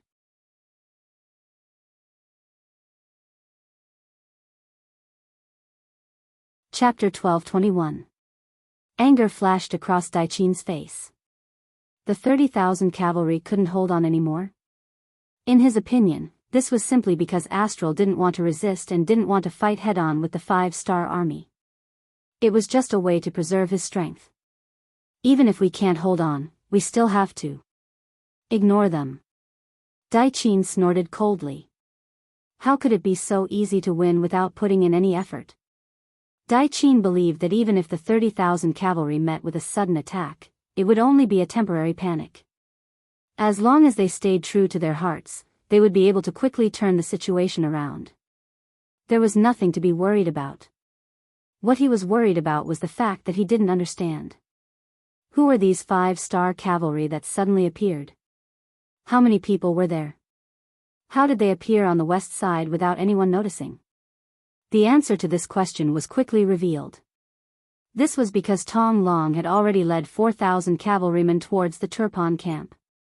Because there were already scouts keeping an eye on the situation, the moment Tong Long and the others made their move, they were immediately discovered by the scouts of the Turfan army and reported back. On the way back, they met some Turpan cavalry who were guarding the front. When they heard that someone was coming from the side, they immediately went up to meet them. On the battlefield, there was a saying that the commander's orders were not to be given out. Now that the 5-star army was right in front of them, the Turpan cavalry in charge of guarding the front couldn't just sit there and do nothing. In reality, even if they didn't meet them, Tong Long would have brought his army over. This was his important mission. Good timing. Seeing that the enemy was about to meet them, Tong Long laughed loudly. Then, with less than 4,000 men, they charged straight at the 3,000 cavalry. With the advantage in numbers and the imposing killing intent, both sides left behind many corpses and blood after just one clash. The enemy is so strong, request for reinforcements. In the same clash, the Turpan general, who had lost hundreds of cavalrymen, sensed an immense sense of danger. As he swung his saber through the air, he yelled loudly to the soldiers beside him. The personal guard turned around and rode away. Not long after, a group of 3,000 Turpan cavalrymen who were also tasked with guarding the defensive line arrived. As they left, the Turpan defense fell into a weakened state. The new army scouts who were in charge of understanding the situation shot out a signal gun into the sky. A bright red light shot into the sky, appearing so eye-catching and bright in the silent night. Let's go. In front of the new army tent, General Su He finally received the signal to act. He immediately roared and the 30,000 five-star army cavalry charged out like a pack of wolves. However, unlike before, they didn't shout. Under the heavy protection of the horses' mouths and hooves, the 30,000 cavalry charged forward like ghosts, approaching the Turpan front lines. It was only a distance of 10 li. The new army cavalry, who were prepared, only took 5 to 6 minutes to charge out. However, these 5 to 6 minutes were like torture for the Liaodong cavalry regiment. General Dai Qin, who had been injured once, was very careful this time. Just the cavalry at the front of the camp alone numbered 15,000. They were split into 5 groups, each of which was 3,000 cavalry. When Tong Long brought the 4,000 cavalry and charged in, a total of 3 groups of 9,000 Turpan cavalry entered the battlefield. With double the number advantage, they quickly surrounded the Liaodong cavalry regiment. Not only that, Dai Qin, who had received the news, had already called all the cavalry in the camp. He arranged for the generals to come to the camp for a meeting while ordering all the cavalry to put on their armor and get on their horses.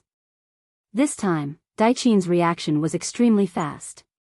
Even though he hadn't seen through the five-star army's plan of attack, he relied on his advantage in numbers and made up his mind to take down the thousands of five-star army cavalry that he had surrounded. General Dan, you bring 5,000 cavalry to stabilize the northern line, in case the five-star army's main force suddenly invades. General Tong, you bring 5,000 cavalry to continue the encirclement of the five-star army. This time, we can't let any of them escape. The other generals quickly prepare for battle and wait for the order to attack. At the same time, send someone to contact General Wu Liji and tell him to also prepare to attack the five-star army. Dai Qin quickly made a series of arrangements and the generals quickly headed out of the tent. Then, a messenger came to report that on the main battlefield, the five-star army had indeed launched an attack. 2 groups of 6,000 cavalry were fighting with their lives on the line. They came so fast. General Dai Qin's eyes flashed with surprise, but he quickly calmed down. He was confident in his cavalry. As long as they could hold on for a while, once the five-star army was completely wiped out, he would be free to deal with the enemy at the front. At that time, with the help of the 30,000 cavalrymen from Yili, a beautiful counterattack wouldn't be a problem for them to achieve victory. At this time, on the main battlefield, the intense battle had just begun. The new army was already prepared. Under the cover of the night, they were only discovered when they were a mile away from the Turpan cavalry. Then, both sides first engaged in a battle of long-range archery. After both sides suffered casualties, the close combat battle began. On the side of the new army, the one in charge of the vanguard was the new army's 1st Cavalry Division's commander, Kulu. To be able to become the commander of the 1st Cavalry Division, Kulu's strength was obviously above normal commanders. This time, he was the vanguard. It could be seen that Su He had high hopes for him. Therefore, in the first charge, the 1st Cavalry Division fully displayed their ferocious momentum. At one point, they fiercely suppressed the 2 battalions, 6,000 Turpan cavalry, and forced them to retreat. When they gained the upper hand in the first battle and the situation was better than he had expected, he was both excited and worried. He was excited because the number of enemy cavalry was less than he had expected. He originally thought that with the strength of the Liaodong cavalry regiment, after messing up Yi Erqiang's cavalry camp, it would be good enough to attract the attention of the two Turpan cavalry units. Now, it seemed that the effect was even better. They actually attracted a total of 3 units. This reduced the pressure on him on the battlefield by a lot, allowing him to complete his mission better. He was excited. What he was worried about was that the Liaodong cavalry regiment, which only had 5,000 people, was surrounded by enemy cavalry several times their number. Every minute was torture. If they couldn't meet up with the enemy, they wouldn't be able to hold on for long. Attack with full force. No matter what, we have to open up a bloody path to meet up with the Liaodong cavalry division. Kulu rode on the horse and constantly observed the situation in front of him. He sent an order to the messenger beside him. Before the order was given, another cavalry scout ran over. Before the person arrived, his voice was already loud. Division commander, the Turpan cavalry has increased. 5,000 cavalry are coming towards us. 5,000 cavalry are going to the left flank. What? Hearing the Turpan cavalry's quick reaction, Kulu's face became a little ugly. The enemy's quick reaction obviously increased the difficulty of the following plan. Narrowing his eyes, Kulu quickly suppressed the nervousness in his heart. After forcing himself to calm down, he suddenly shouted, "Men, inform the first captain, Wu Ba, to go and rescue the first unit of the Liaodong cavalry regiment. In short, even if you have to use your body, you have to create a way out for me." The first regiment commander Wu Ba, as his name suggested, was abnormally tall and sturdy. He weighed no less than 80 kilograms, and his body was 8 feet tall, 184 meters tall. Logically speaking, this kind of weight wasn't suitable for cavalry. This was because the problem of weight would inevitably increase the burden on the warhorse. However, Wu Ba was tall and agile. Later on, he was specially recruited to be a member of the cavalry. Because of his size, his warhorse was also specially allocated, and belonged to the very tall category. At the same time, Wu Ba was also a subordinate that Kulu admired very much. At the time, he was the 1st Regiment commander of the 1st Cavalry Division. This time, Kulu sent him to reinforce the reinforced regiment. This was enough to prove that he valued this ally very much. The moment Kulu gave the order, the other officers from the division headquarters were all stunned. One of them said with a face of worry, "Wu Ba is leading the main force of our 1st Cavalry Division. Now, there are still 5,000 Turpan cavalry coming at us. Why don't we send other regimental commanders to rescue the reinforced regiment?" "Other regiments? Who's up to the task?" Kulu asked without any explanation. Then, he shook his head and said, "This division commander knows what you are thinking. With Wu Ba gone, the pressure on us will definitely increase. However, this division commander still has to do this. When we came here, the division commander gave an absolute order that the reinforced regiment must be rescued. They are risking their lives for us. If something really happens, how will others look at us? How will Bugnam of Gojoseon look at us?" After asking a few questions in one breath, Kulu saw that the other officers seemed to have something to say. He directly waved his hand and said, "All right, this division commander's orders cannot be changed. If you have any objections, you can convey them to the division commander after the battle." On the battlefield, the division commander had the final say. It was precisely because of this that the morale of the army could be guaranteed. As for whether there would be different opinions on the battlefield, that would be decided by the division commander. Since Kulu had said this, even if the other officers had different opinions, they could only obey. After giving this order, Kulu's gaze involuntarily turned towards the Ili camp on the other side. According to the battle plan formulated by the new army, the Liaodong Cavalry Reinforced Regiment was responsible for messing up the Yarqiang camp and charging towards the Turpan camp. The 1st Cavalry Division was responsible for attacking the Turpan camp from the front. These plans revolved around one goal, and that was to create an opportunity for the other 3 cavalry divisions of the new army to attack the Ili camp.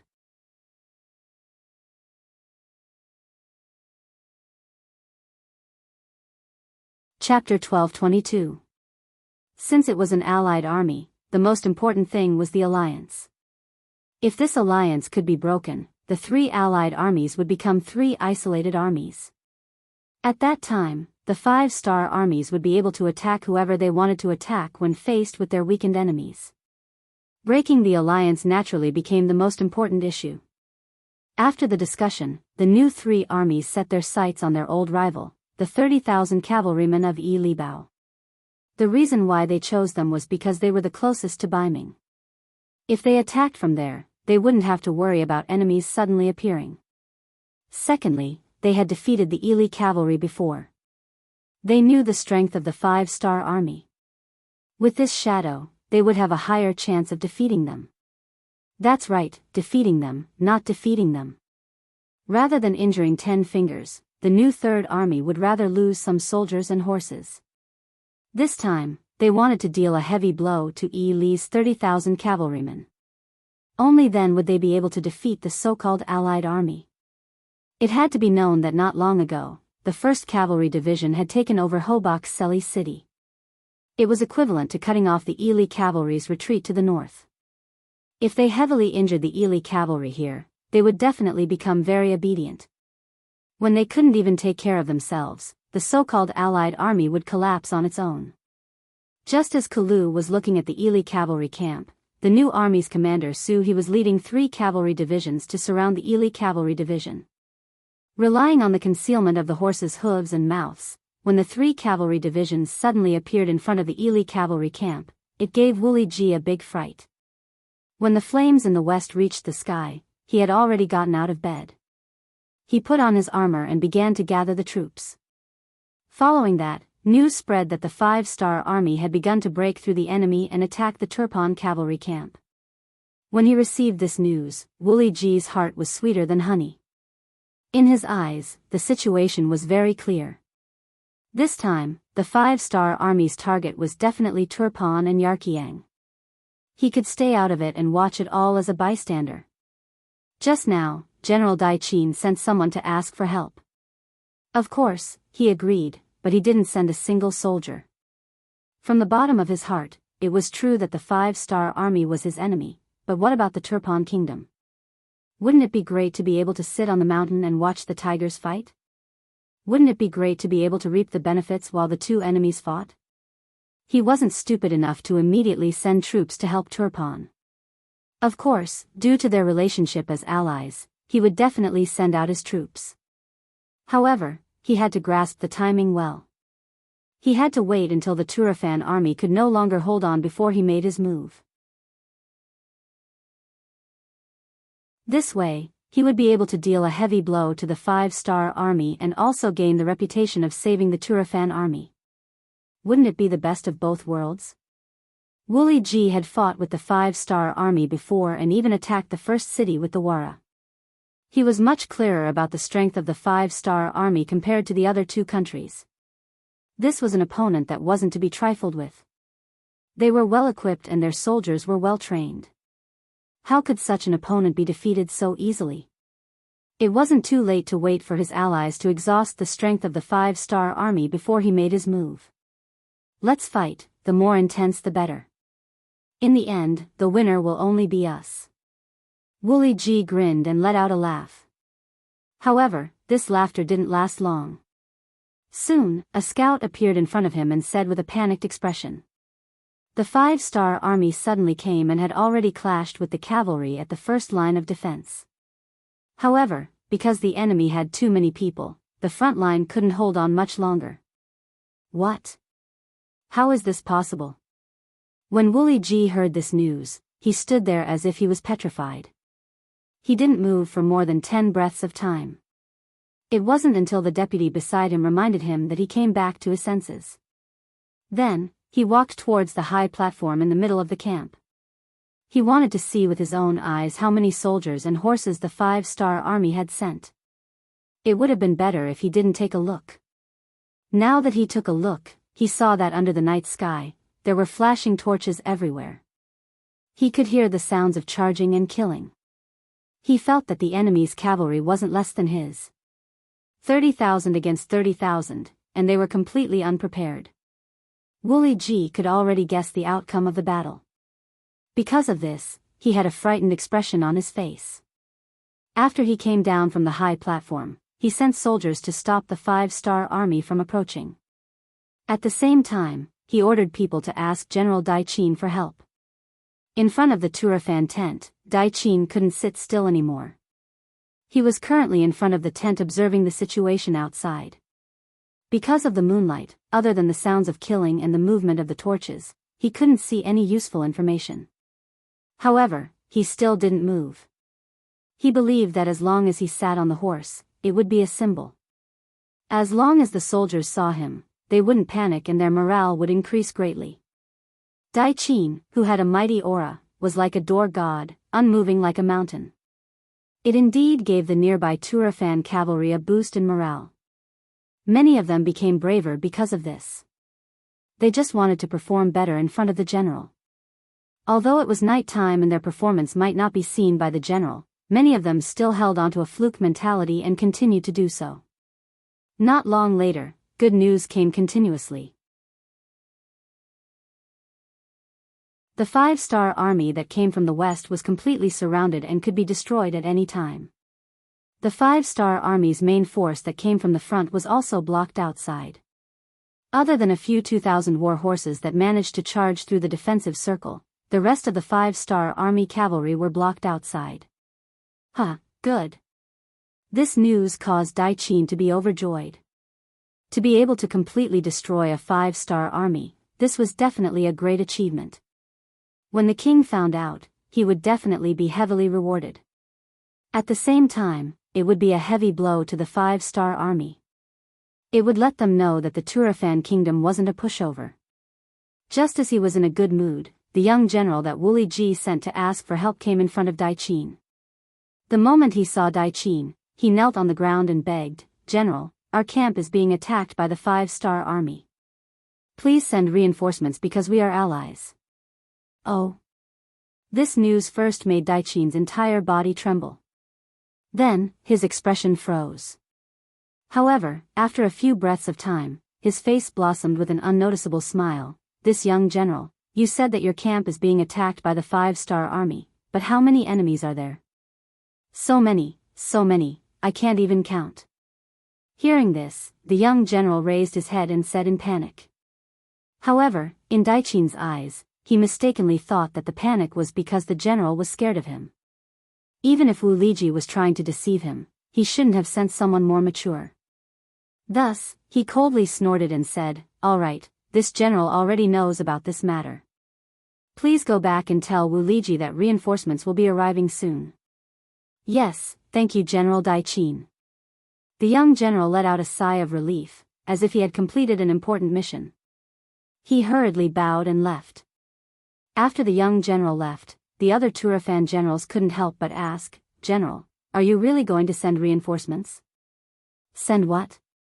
"When we asked for reinforcements, they didn't send a single soldier."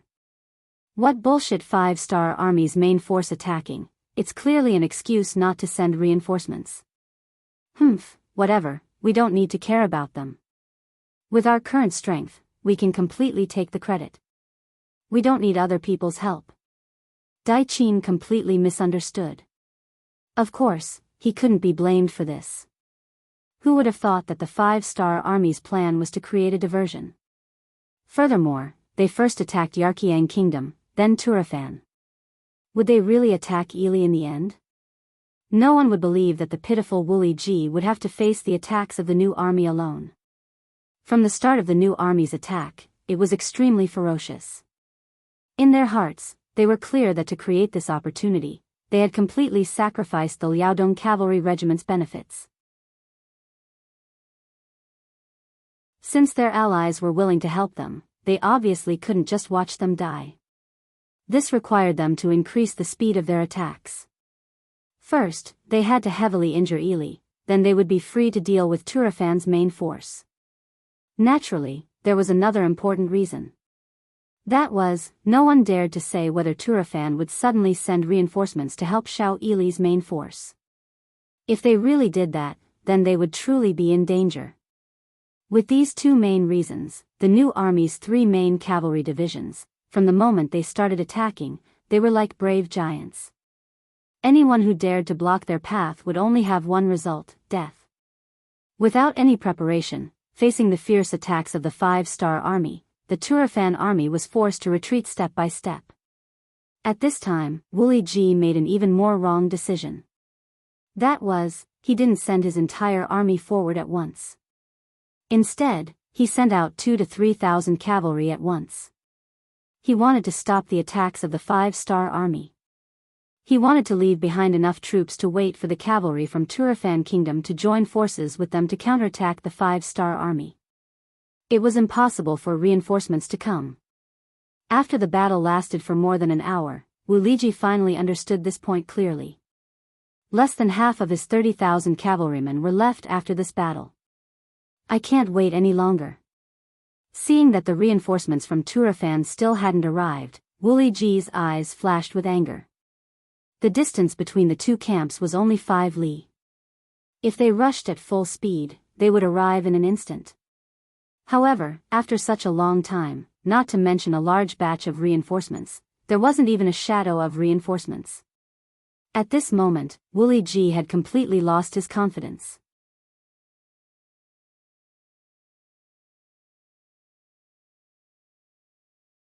Chapter 12:23. Hearing Wu Liji say that they couldn't wait any longer, the other generals beside him all rubbed their palms together. They didn't have any history or experience fighting against the five-star army. In their short-sighted eyes, it seemed that their Ili cavalry was the most tyrannical force under the heavens. They even yearned to fight against the five-star army and obtain military merits. However, it was clear that they misunderstood Wu Liji's words. When he said that they couldn't wait any longer, it wasn't that he wanted to fight to the death with the five-star army, but rather that he was prepared to retreat. If it wasn't Turpan's capital behind him, but Ili country's capital, Wu Liji would fight to the death. However, now wasn't the time to use his full strength. Since this battle was destined to be lost, what he needed to do was to bring more cavalry back and protect Ili country. Pass on the order. Wu Liji spat out these two words like a popping bean. Following this, the young generals beside him all became excited. What Air said next made these people's fighting spirit fall into a bottomless abyss. Pass down the order to retreat. Retreat? A young general thought that he had misheard and asked with a doubtful tone. Yes, retreat. We don't need to fight to the death with the five-star army in order to protect Turpan's capital. Now, I order the entire army to retreat. Not only did Wu Liji decide to retreat, but he also decided to withdraw from this so-called alliance. He could see that everyone wasn't of one mind. Whenever they encountered a situation, they would only protect themselves and fight for themselves. What was the use of this alliance? What was the point of this alliance? Although doing this would cause the Turpan army to fall into danger, and even Turpan's capital behind them would be in the same situation. At the same time, it could affect the overall situation of the three countries' alliance. However, Wu Liji didn't think so much at this moment. If he insisted on staying, it was very likely that he would be completely surrounded by the five-star army, or even be completely wiped out. This was a responsibility that he couldn't bear. Wu Liji decisively gave the order to retreat. Without waiting for the new army's main force to surround them, the front army turned around and fled. This caused the new army to lose a chance to wipe them out. Motherf **Ker, he runs really fast. Why don't we chase after him? The 3rd Cavalry Division's commander, Lei Chuandang, spoke with a displeased expression. He was in the middle of a killing spree when the enemy fled. They didn't even bring any food or military supplies with them. More than 10,000 captives were left inside and outside the tent. This was enough to prove his determination. There's no need for that. Commander Su he shook his head. A cornered beast would still put up a desperate fight. At this time, if they really caught up with Yi Li's cavalry, they would have no way to retreat. If Ili went all out, it was very likely that both sides would suffer. This was not what he wanted. Not to mention that the 1st Cavalry Division and the Liaodong Cavalry Regiment were in danger, especially the latter. Su He had to be saved. Su He had done so much for him, so it was reasonable for him to do his best to help. 4th Division, leave 2 regiments to clean up the battlefield. The rest of you, follow me and charge into the Turpan camp. When they heard that there was a big battle to fight, the other 3 division commanders' eyes lit up. They immediately replied, "Yes, sir." The Liaodong Cavalry Regiment. At this time, they were completely surrounded. As the first to charge out, Tong Long was covered in blood. Most of it was the enemy's, and some of it was his own. Since he suddenly appeared in the battle with Yi Erqiang, Tong Long hadn't stopped killing for a moment. Just the number of enemy cavalry who died in his hands was at least 60 to 70. There were even more who were injured. This fully demonstrated his reputation as a fierce general of Liaodong. However, at the same time, he also paid a big price. For example, of the 4,000 cavalry that charged out with him, there were now less than 500 left. Moreover, all of them were injured. Some were only holding on with their last breath. Even if their injuries were healed, it was impossible for them to gallop on horseback. After paying such a huge price, the results were satisfactory. Not only did they break through the camp of Yi Erqiang's 30,000 cavalrymen and force them to retreat, they also attracted the attention of 11,000 cavalrymen from the Turf Kingdom. Furthermore, they were able to keep a close eye on them, preventing them from being distracted. Facing 11,000 with 4,000, and being surrounded, Tong Long wasn't made of iron. The cavalry he brought weren't all as brave as he was.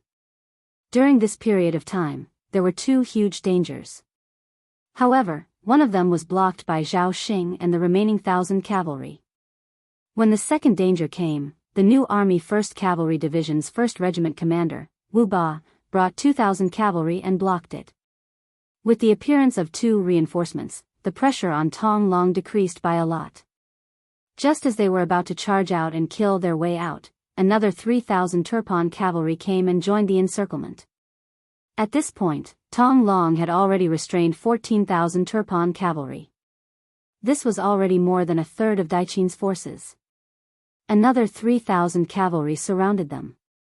No matter if it was Tong Long, Zhao Xing, or Wu Ba, their faces all became ugly.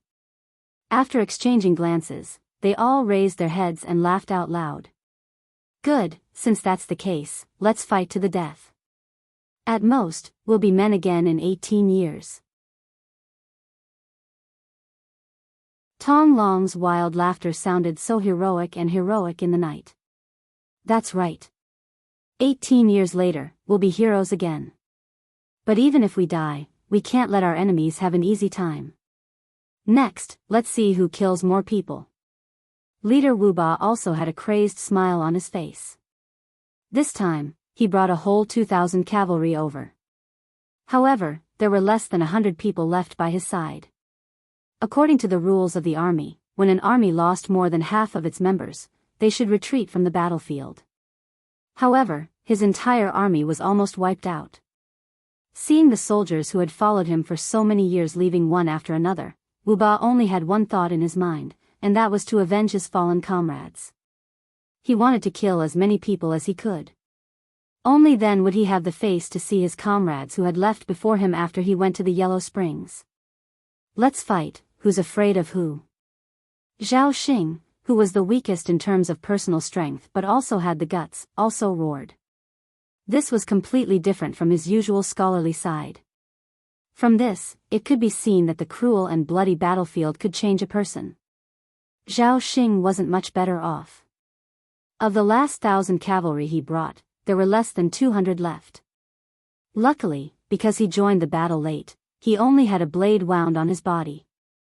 The 3 generals looked at the enemies surrounding them. At this moment, they no longer cared about life and death. In their eyes, there was only one word: revenge. At this point, the Turpan army wasn't much better off. Of the 14,000 troops, there weren't even half left. However, there were still over 5,000 people left. The ones surrounding them were still the few hundred 5-star army who were on the verge of death. They still held a significant advantage. General Tong, who was in charge of surrounding the 5-star army, stared with his eyes wide open. He was truly shocked by the performance of Tong Long and the others. He originally thought that with several times the number of the enemy and the fact that they were surrounded, it shouldn't be a problem to deal with the enemy. However, after fighting for so long, not only did he suffer heavy losses, he even suffered more than the enemy. This made him feel extremely humiliated. Now that he saw the enemy still shouting while surrounded, how could he let it go? He immediately pointed his saber forward and shouted, "Go, kill them all, kill them all. Kill!" General Tong was angry. The cavalry below took advantage of the fact that they had more people. After a loud shout, they all charged forward. At this moment, swords flashed and war horses galloped forward. A life and death battle was once again played out. Relying on the advantage of numbers, a 5-star army cavalry would often have to face 3 to 4 enemies or even more. In such a situation, death was inevitable. The only difference was how many enemies they could kill. With the thought that killing one was enough and killing 2 was worth it, the 5-star army cavalry soldiers didn't care about life and death. With the determination to fight to the death, they didn't defend and launched a final attack on the Turpan cavalry. Their morale was still high and they waved their sabers resolutely. But after all, they weren't made of iron. After using up most of their strength, the sabers in their hands gradually lost control. Even the horses under their butts were letting out muffled snorts. That was a sign that they were about to use up all their strength and were about to lose all their strength. However, at this moment, no one cared so much. When all the soldiers were prepared to die, in their eyes, death was no longer that scary. In their eyes, there was only killing the enemy. Only killing the enemy. In the face of death, the hundreds of soldiers of the 5-star army burst forth with their greatest potential. Many of them weren't killed by the Turpan cavalry, but by the exhaustion of their bodies. In the end, they couldn't even ride their horses and fell to the ground, unconscious. Among them was Commander Tong Long. When he launched the counterattack, he was the one who took the lead. Relying on his own bravery, he swung his saber almost instinctively, cutting down 4 sturdy Turkmen cavalrymen. When he swung his saber for the 5th time, due to the decrease in speed, it was finally blocked. Under the powerful rebound force, he lost his balance and fell off his warhorse. "Commander!" Tong Long's fall from his horse attracted the shouts of more than 10 soldiers who saw this scene. This shout also greatly stimulated the other 5-star army cavalry soldiers. They charged forward as if they had gone mad. Some of them didn't even have the strength to hold their sabers, but they still used their bodies to open up a path of blood. It was all for the sake of protecting Tong Long, who they didn't know whether he was dead or alive, from being trampled and killed by the Turpan cavalry. However, there was a limit to their madness, especially when they didn't have the strength to do so. As more and more 5-star army cavalry fell to the ground, the encirclement of the Turpan cavalry became smaller and smaller. In the end, Wu Ba and Zhao Xing were surrounded in an extremely small area with less than 50 cavalry soldiers.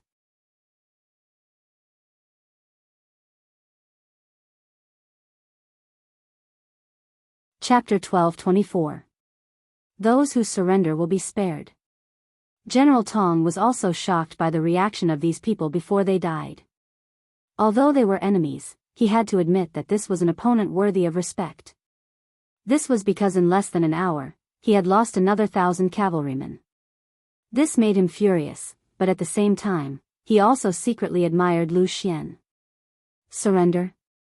Ha ha ha, our 5-star army only has heroes who die in battle, not cowards who kneel. Wu Ba seemed to have heard the funniest joke in the world. After laughing wildly, he waved his heavy right arm and pointed forward. 5-star army soldiers, prepare for the final attack. It was indeed the final attack.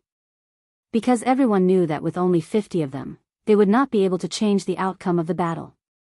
This final attack was the time for them to show their worth as soldiers. Wu Ba's heroism caused General Tong's expression to change again. But soon, his eyes flashed with a murderous intent. Although he admired these 5-star troops and admitted that they were indeed brave warriors, he still had to kill them because they were serving their own masters. This was the duty of a soldier. Everyone, get ready to charge. The battle was about to start. There was no doubt about the outcome. With 4,000 soldiers fighting 50 cavalrymen, and 50 cavalrymen covered in wounds, there was no doubt about the outcome. Wu Ba and General Tong raised their sabers. At the same time, Wu Ba and General Tong did the same thing. The night breeze seemed to sound the horn for the final charge. The sabers of the two generals fell at the same time, and all the cavalry prepared for the final charge at the same time. Xiao xiao xiao. Xiao xiao xiao. Right at this moment, the sound of arrows piercing through the air rang out. Then, from the periphery of the battlefield, behind the Turpan army, came a series of battle cries. The sound of horse hooves stomping on the ground reverberated into everyone's ears. The new army cavalry reinforcements had finally arrived. It was the commander of the 3rd Cavalry Division, Lei Chuandang. This irascible and loud general was also very brave. The moment he appeared behind the Turpan cavalrymen, he started killing them. A huge hole was easily torn open by him. You guys follow me to block them. The rest of you, kill these people. Kill them. At this moment, General Tong was also infuriated. 14,000 men against only half of the enemy. Yet, there was still no result after so long. This made him feel humiliated and angry at the same time. At this moment, he didn't give the order to retreat. Even if he were to die, he wanted to kill off the 5-star army that gave him a headache and made him respect them. Protect the leader. When the 50 cavalrymen heard the battle cries outside, they couldn't help but tremble. A wave of energy instantly filled their bodies. They then formed an encirclement, surrounding Wu Ba, Zhao Xing, and Commander Tong Long, whose fate was unknown. Kill. Arrow formation, charge with me. Lei Chuandang had completely forgotten that as a divisional commander, he couldn't rashly enter the battlefield. Thinking of his comrades, he brandished his massive saber and descended like a god of death. None of the Turkmen soldiers who stood in his way could withstand a single blow from him. Lei Chuandang was the tip of the arrow, and in a short period of time, he killed his way out. Coincidentally, he ran into General Tong, who was just as angry. When two kings met, there was only one person left. Without saying a word, the two of them immediately started fighting. Lei Chuandang's moves were grand and grand. His saber, which was wider than a normal saber, was wielded with vigor and vigor. General Tong, who was favored by General Dai Qin, wasn't a good-for-nothing. He used his curved saber with great dexterity, always using 4 ounces of force to deflect Lei Chuandang's huge force and looking for an opportunity to counterattack. On the surface, the two of them were evenly matched, and it would be difficult to determine the victor in a short period of time. However, only General Tong himself knew how much pressure he was facing at this moment. Every time his curved saber clashed with Lei Chuandang's saber, his arm couldn't help but tremble. After a while, the area between his thumb and index finger that was holding the saber was already dripping with blood. Let go. Lei Chuandang, who was anxious to save his comrades, didn't hesitate to use his strength. Another ferocious slash, like a tiger descending the mountain, clashed with General Tong's curved saber. Just as he said, the other party's curved saber trembled and fell to the ground. Succeeding in one strike, Lei Chuandang didn't hold back and swung his saber again. General Tong, who had lost his weapon, quickly dodged and fled. If it was under normal circumstances, he might have been able to dodge. However, he was on a war horse. He dodged to the side, and the war horse didn't have the ability to do so. With one strike, the war horse fell to the ground, and General Tong also fell to the ground. Kill. Following closely behind Lei Chuandang, the cavalry of the 5-star army in the arrow formation immediately spurred their horses and walked past him. General Tong managed to dodge the first and second slash, but he didn't manage to dodge the third and fourth slash. Just as he got up from the ground, he was turned into a target by the 5-star Army's cavalry. His body was cut beyond recognition, and he died with blood all over his body. Lei Chuandang didn't care whether General Tong was dead or alive. He had confidence in his comrades behind him. At this moment, his attention was completely focused on the front. He still had to save his comrades.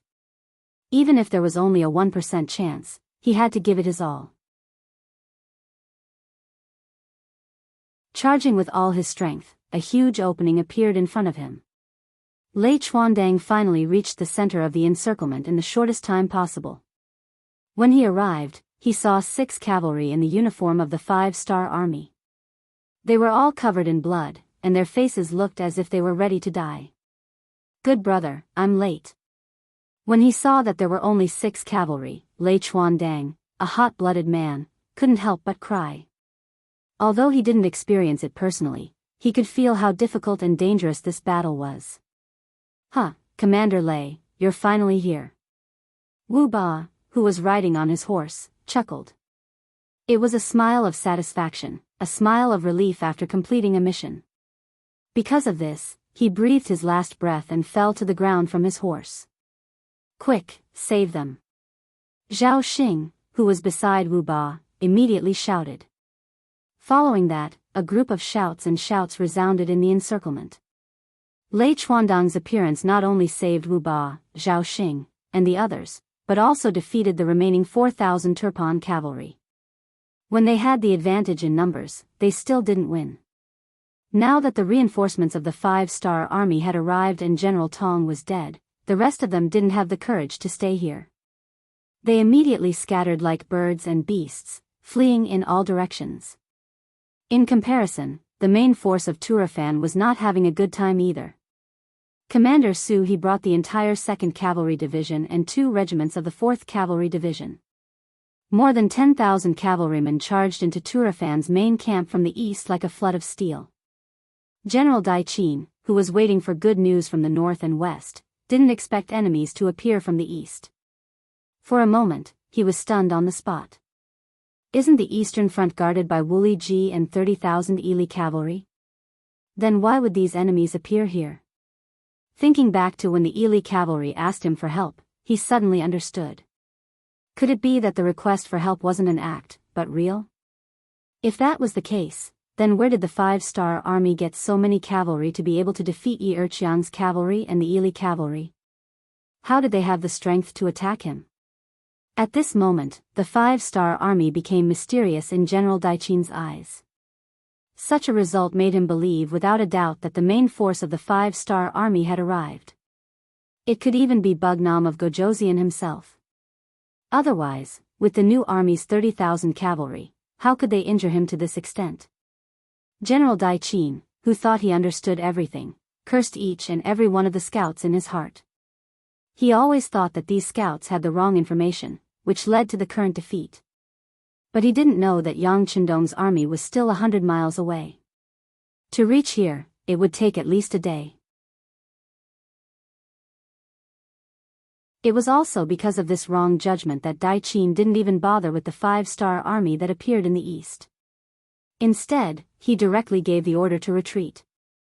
Actually, he still had close to 20,000 cavalry. If he counterattacked now, it was very possible that he could defeat Su He's new army.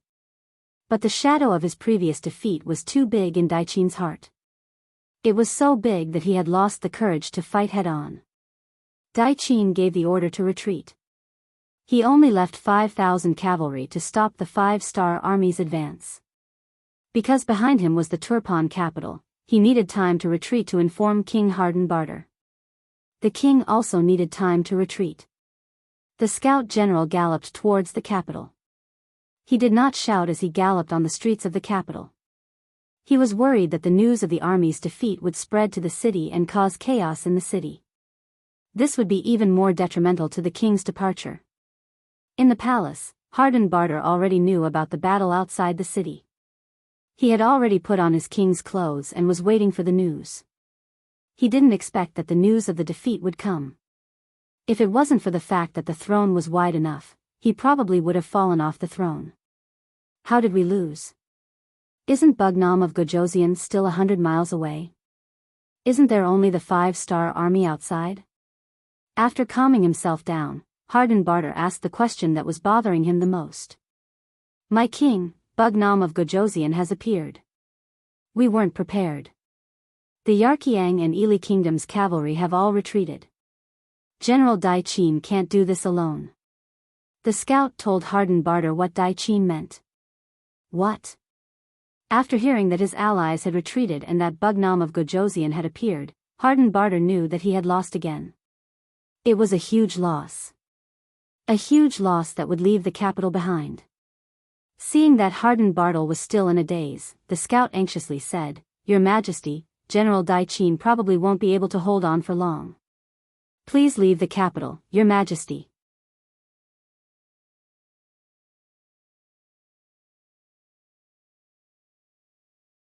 Chapter 12:25. Yes, leave this place immediately, leave this place. Even though he was unwilling, Hardenbarter didn't want to be a captive. If he lost the capital, he could still take it back. However, if he was captured by the 5-star army, there would be no chance for him to make a comeback. Luckily, he was prepared. When the scouts entered the city at night, they didn't make a big fuss. When Hardenbarter left the capital, he wasn't stopped at all. However, due to the lack of time, he left a lot of good things in the palace.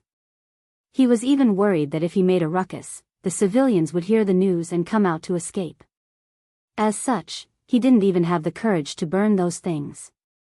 Outside of Turpan City, Dai Qin and his cavalry fought as they retreated. They managed to hold on until dawn. After receiving news that the king had left the city safely, they took the remaining 20,000 cavalry and escaped. Because Dai Qin's forces were the last to be attacked, they didn't lose much. They only lost a lot when they surrounded the Liaodong cavalry regiment. In fact, at this time, the strength of the new Third Army had decreased by a lot. After a night of fighting, they had lost almost a cavalry division. Among them, Wu Ba's regiment suffered the most. Less than 400 of them survived from the loss of 2,000 men. Half of them were seriously injured and would have to withdraw from the army even if they recovered. Needless to say, the Liaodong cavalry regiment was even worse. When the casualties were counted, some of their injured brothers were dug out from the pile of corpses. Even so, less than 500 of their 5,000 brothers were left.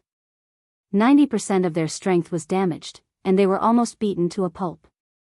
Of course, after paying such a huge price, it wasn't like they didn't gain anything. On the contrary, they gained a lot. The most direct result was that they took down Turpan City. Occupying this place meant that they had the foundation and strength to rule everywhere. Secondly, there were many good things in the palace that had been taken by the 5-star army for their own use. Their initial estimated value was around 5 million taels of silver, which was enough to make up for all the losses of the 5-star army in this battle. Not to mention, most of the civilians in the city were also trapped by the 5-star army. When they woke up, they were still Turkmen, but when they woke up, they were already captives of the Baiming army.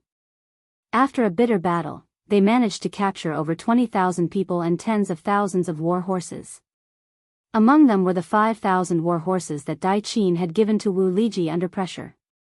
Because Wu Liji was in a hurry to escape, they were all captured by the 5-star army. With less than 40,000 cavalrymen, they managed to defeat 100,000 cavalrymen of the Alliance army. This was no small miracle. When Yang Chendong received the battle report on his way here, he couldn't help but smile. Very good, the new army is good, the Liaodong cavalry is even better. Men, tell everyone to hurry up and get to Turpan as soon as possible. This was not because Yang Chendong wanted to see the fruits of victory earlier. He was worried that once the three allied forces found that their opponents were less than 40,000 people after daybreak, and the number of people after a hard battle was only more than 20,000, they would suddenly counterattack. If so, everything they had obtained before was likely to be lost. Yang Chendong's worry wasn't without reason. For example, a Leifu of the Yarqiang kingdom also had such thoughts. He even sent people to contact Dai Qin and Wu Liji to discuss whether or not they should attack during the day when the 5-star army wasn't stable yet.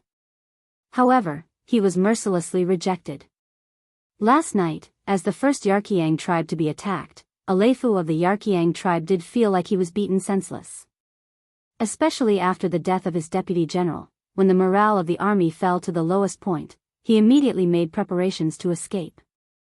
After running for dozens of li and confirming that there were no pursuers behind him, Alephu smelled a trace of abnormality. Logically speaking, he had already lost. If it was him, he would definitely bring his troops and attack. There was no reason for him to let them go. However, the 5-star army didn't chase after him. What did this mean? There were only two answers. First, the 5-star army didn't place him in their eyes. Second, the 5-star army's strength was insufficient and they couldn't chase after him. As for the first answer, if the 5-star army didn't place the 30,000 cavalry in their eyes, he wouldn't believe it no matter what. Then it seemed that there was only the second answer. For this reason, he hurriedly sent out close to 100 scouts to gather information. Very quickly, the news came back. The 5-star army's strength was indeed insufficient and they were surrounded by the Turpan cavalry. When he heard this news, Alephu had an impulse to lead his troops back and deal a heavy blow to the 5-star corps that was looking for trouble with him. He wanted to let them know how stupid it was to provoke him. However, this thought was fleeting. He was thinking of another problem. Once the 5-star army was defeated, the Yarqiang tribe's greatest enemy would be the Turpan kingdom. Since there was such an opportunity, why not sit back and watch the tigers and dragons fight while he reaped the benefits? Due to his selfishness, Alephu only ordered people to pay close attention to the situation on the battlefield. He himself walked at a steady pace. He wanted to wait for both sides to consume more of their strength. Then, he would appear as the savior and turn the tide. However, Alephu didn't expect that Wu Liji would also be defeated. When he heard from the scouts that the 5-star army had defeated the Yilabali army and launched a fierce attack on the Turpan cavalry, he hurriedly fled. Using a saying from the future, it wasn't that he was useless, but that the opponent was too cunning and too strong. However, no matter what, Alephu's 30,000 troops didn't suffer any heavy losses. Even last night, he only lost a deputy general and less than 1,000 cavalry. Furthermore, those cavalry were mostly injured from trampling on each other. This meant that out of the three armies, Alephu was the strongest. It was precisely because of this that he made the request to counterattack. Because from all the signs, it seemed like the 5-star army wasn't that strong. When they could fight, they didn't fight. When they couldn't fight, Alephu wanted to fight. Facing this request, Dai Qin directly rejected it. As for Wu Liji, sorry, he had escaped to God knows where last night. Without any helpers, Alephu decided to leave after an intense mental struggle. He didn't want to take the risk. More importantly, this risk wasn't worth it at all. If he really defeated the 5-star army and took back the Turpan capital, what could he do? Now was the time for the three armies to form an alliance. Could he still occupy their capital and not return it? In the end, Alephu could only return. This made General Su He, who had been watching them from the city tower, let out a sigh of relief. They had just taken over the city. Now, the city was still very chaotic, and there were even many opposing forces. One had to say that Turpan's foundation was still very strong. Especially those retired soldiers. They didn't die and were mixed in with the civilians. For such experienced veterans, once they were given weapons and had a leader, they would quickly become a very strong force and pose a threat to the 5-star army. With internal problems, Su He didn't want to have any more conflicts with the Yarqiang army. After seeing Alephu retreat, Su He let out a sigh of relief. At the same time, he said to his 4 division commanders, "Clean up the city, kill those who oppose. Try some of the prisoners, punish those who are guilty and release those who are innocent. Spread the news of the 5-star army publicly, dividing the land to stabilize the morale of the army. Educate the prisoners, if they have relatives in the city, make use of them and try to make them work for us. Calculate the resources obtained from the war, unify them and look after them strictly. Clean up the palace and prepare for the arrival of the king. A series of orders were given out by Su He. The machine that was the new army started to operate quickly. Everyone was 100% focused. Even though many people were tired after fighting for a night, when they thought about the arrival of Bugnam of Gojoseon, they were full of energy again. A day later, the scouts and light cavalry of the new army arrived at Turpan. Su He, who had been worried about a counterattack, was relieved. On the morning of the third day, Yang Chendong brought 20,000 Mongolian soldiers and the Far Eastern Army's 1st Cavalry Division to Turpan. After more than a day of preparations, the security situation in the city had become much more stable. After a series of orders were issued, especially after the public policy of distributing land was implemented, the Turpan people who were originally worried about not having enough food to eat and clothes to wear in the future were much calmer. As a result, more than 3,000 people came to inquire about the situation. Perhaps they wanted to ask about it themselves, or perhaps it was their friends and neighbors who wanted to ask about it.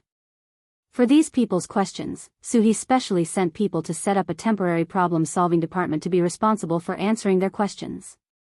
When Yang Chendong entered Turpan city under the protection of 2,000 majestic Black Rider dragon guards, he saw that not only was the order in the city not chaotic, but there were even some commoners lining the streets to welcome him. Shock flashed through his heart. "Commander Su, don't tell me you spent money to invite all these people?" Looking at the people standing on both sides of the road, old and young, who were paying attention to him, Yang Chendong asked military commander Su He, who guided him into the city with a straight face. At that moment, Su He's face turned ugly. His gaze was a little evasive as he stammered, "Some of them came on their own accord, some were invited by your subordinates."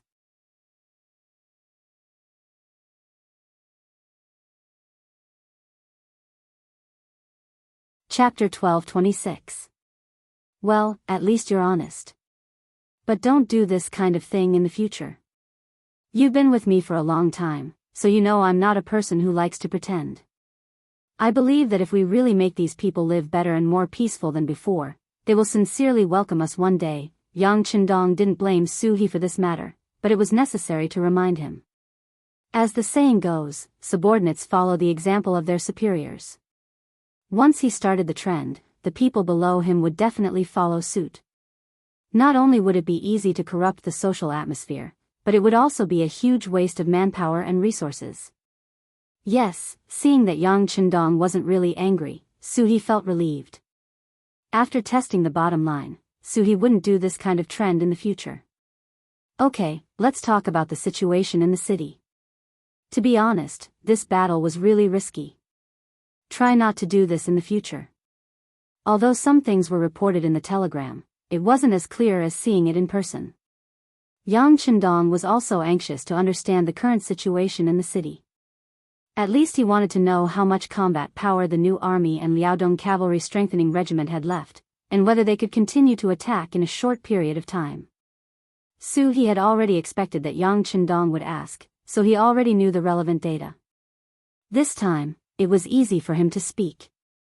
"Sixth young master, the situation is like this," Su He spoke while Yang Chendong listened carefully.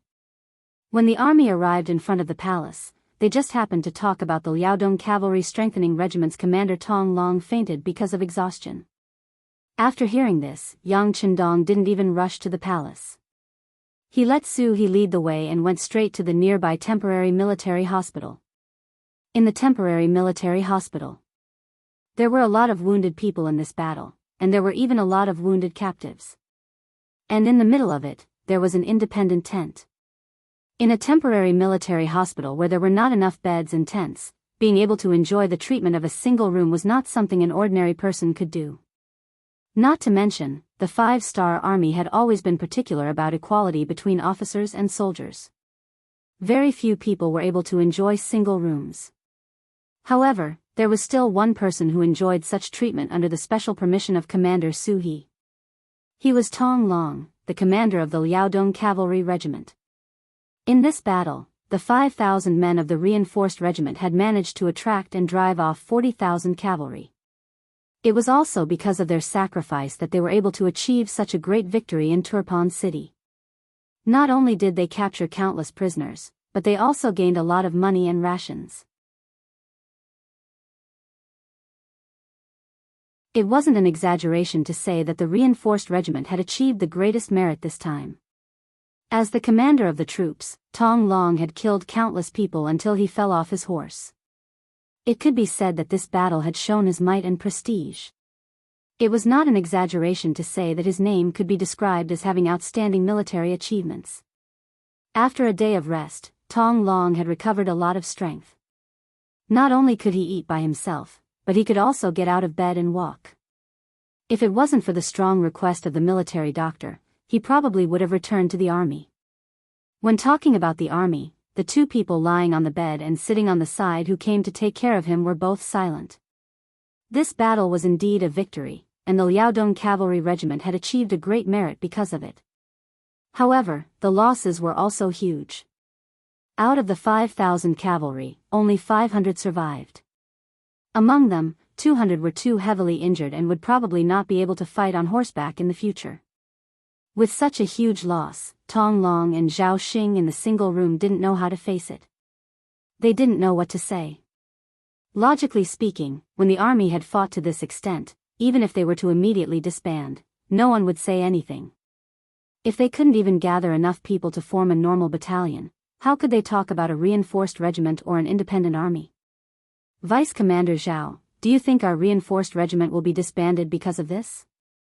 Lying on the bed and frowning, Tong Long had a glimmer of hope, but at the same time, he was also worried. When Zhao Xing, who came to take care of him, heard this, he first raised his head, then shook his head. Commander, don't think about these things. This time, no matter how you look at it, we did a great job, so we shouldn't be disbanded. Haha. Zhao Xing's answer clearly didn't dispel Tong Long's doubts. He smiled bitterly and said, "You already said it, so it shouldn't be. It seems like there's a high chance that we'll be disbanded. But that's also true. We're a surrendered army. When they agreed to let us form our own regiment, it was probably because they considered that we wouldn't be able to adapt. It was also to show others. Now, our soldiers are all gone, so we can openly disband. But this way, I'm afraid we'll have to be separated." To be honest, Vice Commander Zhao, the feeling of commanding an army with you is really great. I really like it. I'm also willing to work under you. Zhao Xing raised his head. He wanted to say something, but in the end, he closed his mouth. Regardless of whether it was him or Tong Long, they didn't have any foundation in the 5-star army. If they had to be connected, it would be that they were friends with Bai Shuang, the commander of the 4th Regiment of the 1st Cavalry Division. But distant water couldn't quench a present thirst. Furthermore, he was only a regiment commander. Although he was in the world's #1 cavalry division and his regiment was more valuable, he was still far away from them. Even if he was right in front of them, would he be willing to speak up for them? They didn't have any connections with the higher-ups. If this happened in Baiming, needless to say, their reinforced regiment would definitely be disbanded. Perhaps they would give them another position because of their contributions, but needless to say, it wouldn't be as important and independent as before. After all, a surrendered general was a surrendered general. Today, the 5-star army surrendered. Who knew if other people would surrender tomorrow? In the ward, there was a period of silence. After some time, Zhao Xing finally couldn't help but ask, "Commander, tell me the truth, do you regret it? This time, we've sacrificed our entire reinforced team just for this victory." I don't regret it. Before Zhao Xing could finish, Tong Long had already opened his mouth. There are things a man can do, and there are things he can't do. Since you sincerely chose the 5-star army, of course, you have to perform well. But do you regret it? Of course I don't regret it. If it wasn't for Bugnam of Gojoseon's favor, I might just be a normal soldier now, or I might have been sent to farm. Now that I can follow you and lead the army to victory, it's worth it. Good, no regrets, good, worth it.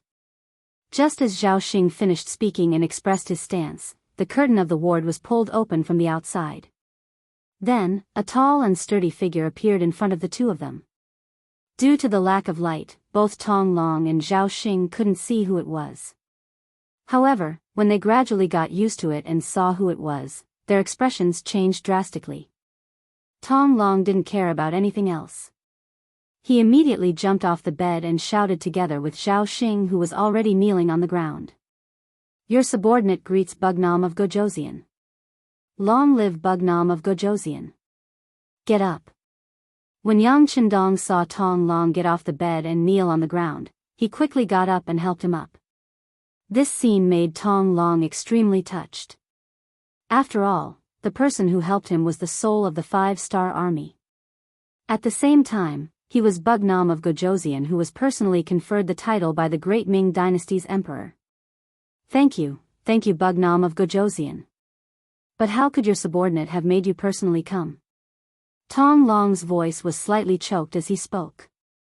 Unlike others, he was someone who had once studied in the capital of Baiming. It was because of this that he was very familiar with status and rank. Thinking back to when he was in the capital of Baiming, any 3rd or 4th rank civil official wouldn't put him in their eyes. Even if he sent money to them, they wouldn't even be able to meet the person in question. But now, he was only slightly injured, and Bugnam of Gojoseon had actually made an appearance. Ai, are your injuries okay? Yang Chendong personally helped Tong Long back to the bed.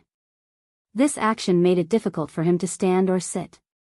But before he could say anything, Yang Chendong's laughter rang out. How can you say that he's worthy? In this battle, you fought well with the new army. Especially your Liaodong cavalry regiment. You only had 5,000 men and horses, but you dared to fight and charge. You didn't show the slightest bit of fear in the face of an enemy several times your size. On the contrary, you killed them until their men and horses fell. Good, very good. Thank you Bugnam of Gojoseon. Hearing this praise, Tong Long and Zhao Xing hurriedly knelt to express their gratitude. Alright, there's no need to keep kneeling. We don't do this here. Right, in the future, you can call me king, or you can call me the 6th young master. There's no need to call me Bugnam of Gojoseon. That would make us seem distant. Yang Chendong said with a chuckle. The people below had many different names for Yang Chendong. Those who were closest to him, such as Tiger's Mane and Beta Persei, naturally called him the young master. Those who were closer, such as some of the senior officials, called Yang Chendong the 6th young master. Those who were further away were allowed to call him king. Only the most ordinary people called Yang Chendong the Bugnam of Gojoseon. In other words, from the way they addressed Yang Chendong, one could tell whether they were close or not. This time, Yang Chendong allowed the two to call him king. This was a sign of closeness. Yes, king. Tong Long and Zhao Xing's faces flashed with joy, and they immediately changed the way they addressed him. That's right. Right, I heard that the two of you are injured. How are you? Are you in any trouble? Yang Chendong asked with a sincere expression of concern. We're fine. We can now take our swords and mount our horses to kill the enemy. This time, the two of them spoke in unison. Good, as expected of the Tiger General of the 5-star army. Since that's the case, the two of you listen to my orders. Yang Chendong saw that the two of them did not seem to be in any trouble. He was relieved and immediately shouted loudly. The two of them were stunned by Yang Chendong's shout. Out of instinct, the two of them straightened their bodies and replied in unison. Your subordinates are here. You're tuning into the Carefree Valley YouTube channel. Don't forget to subscribe and join us on this journey to catch the most captivating stories.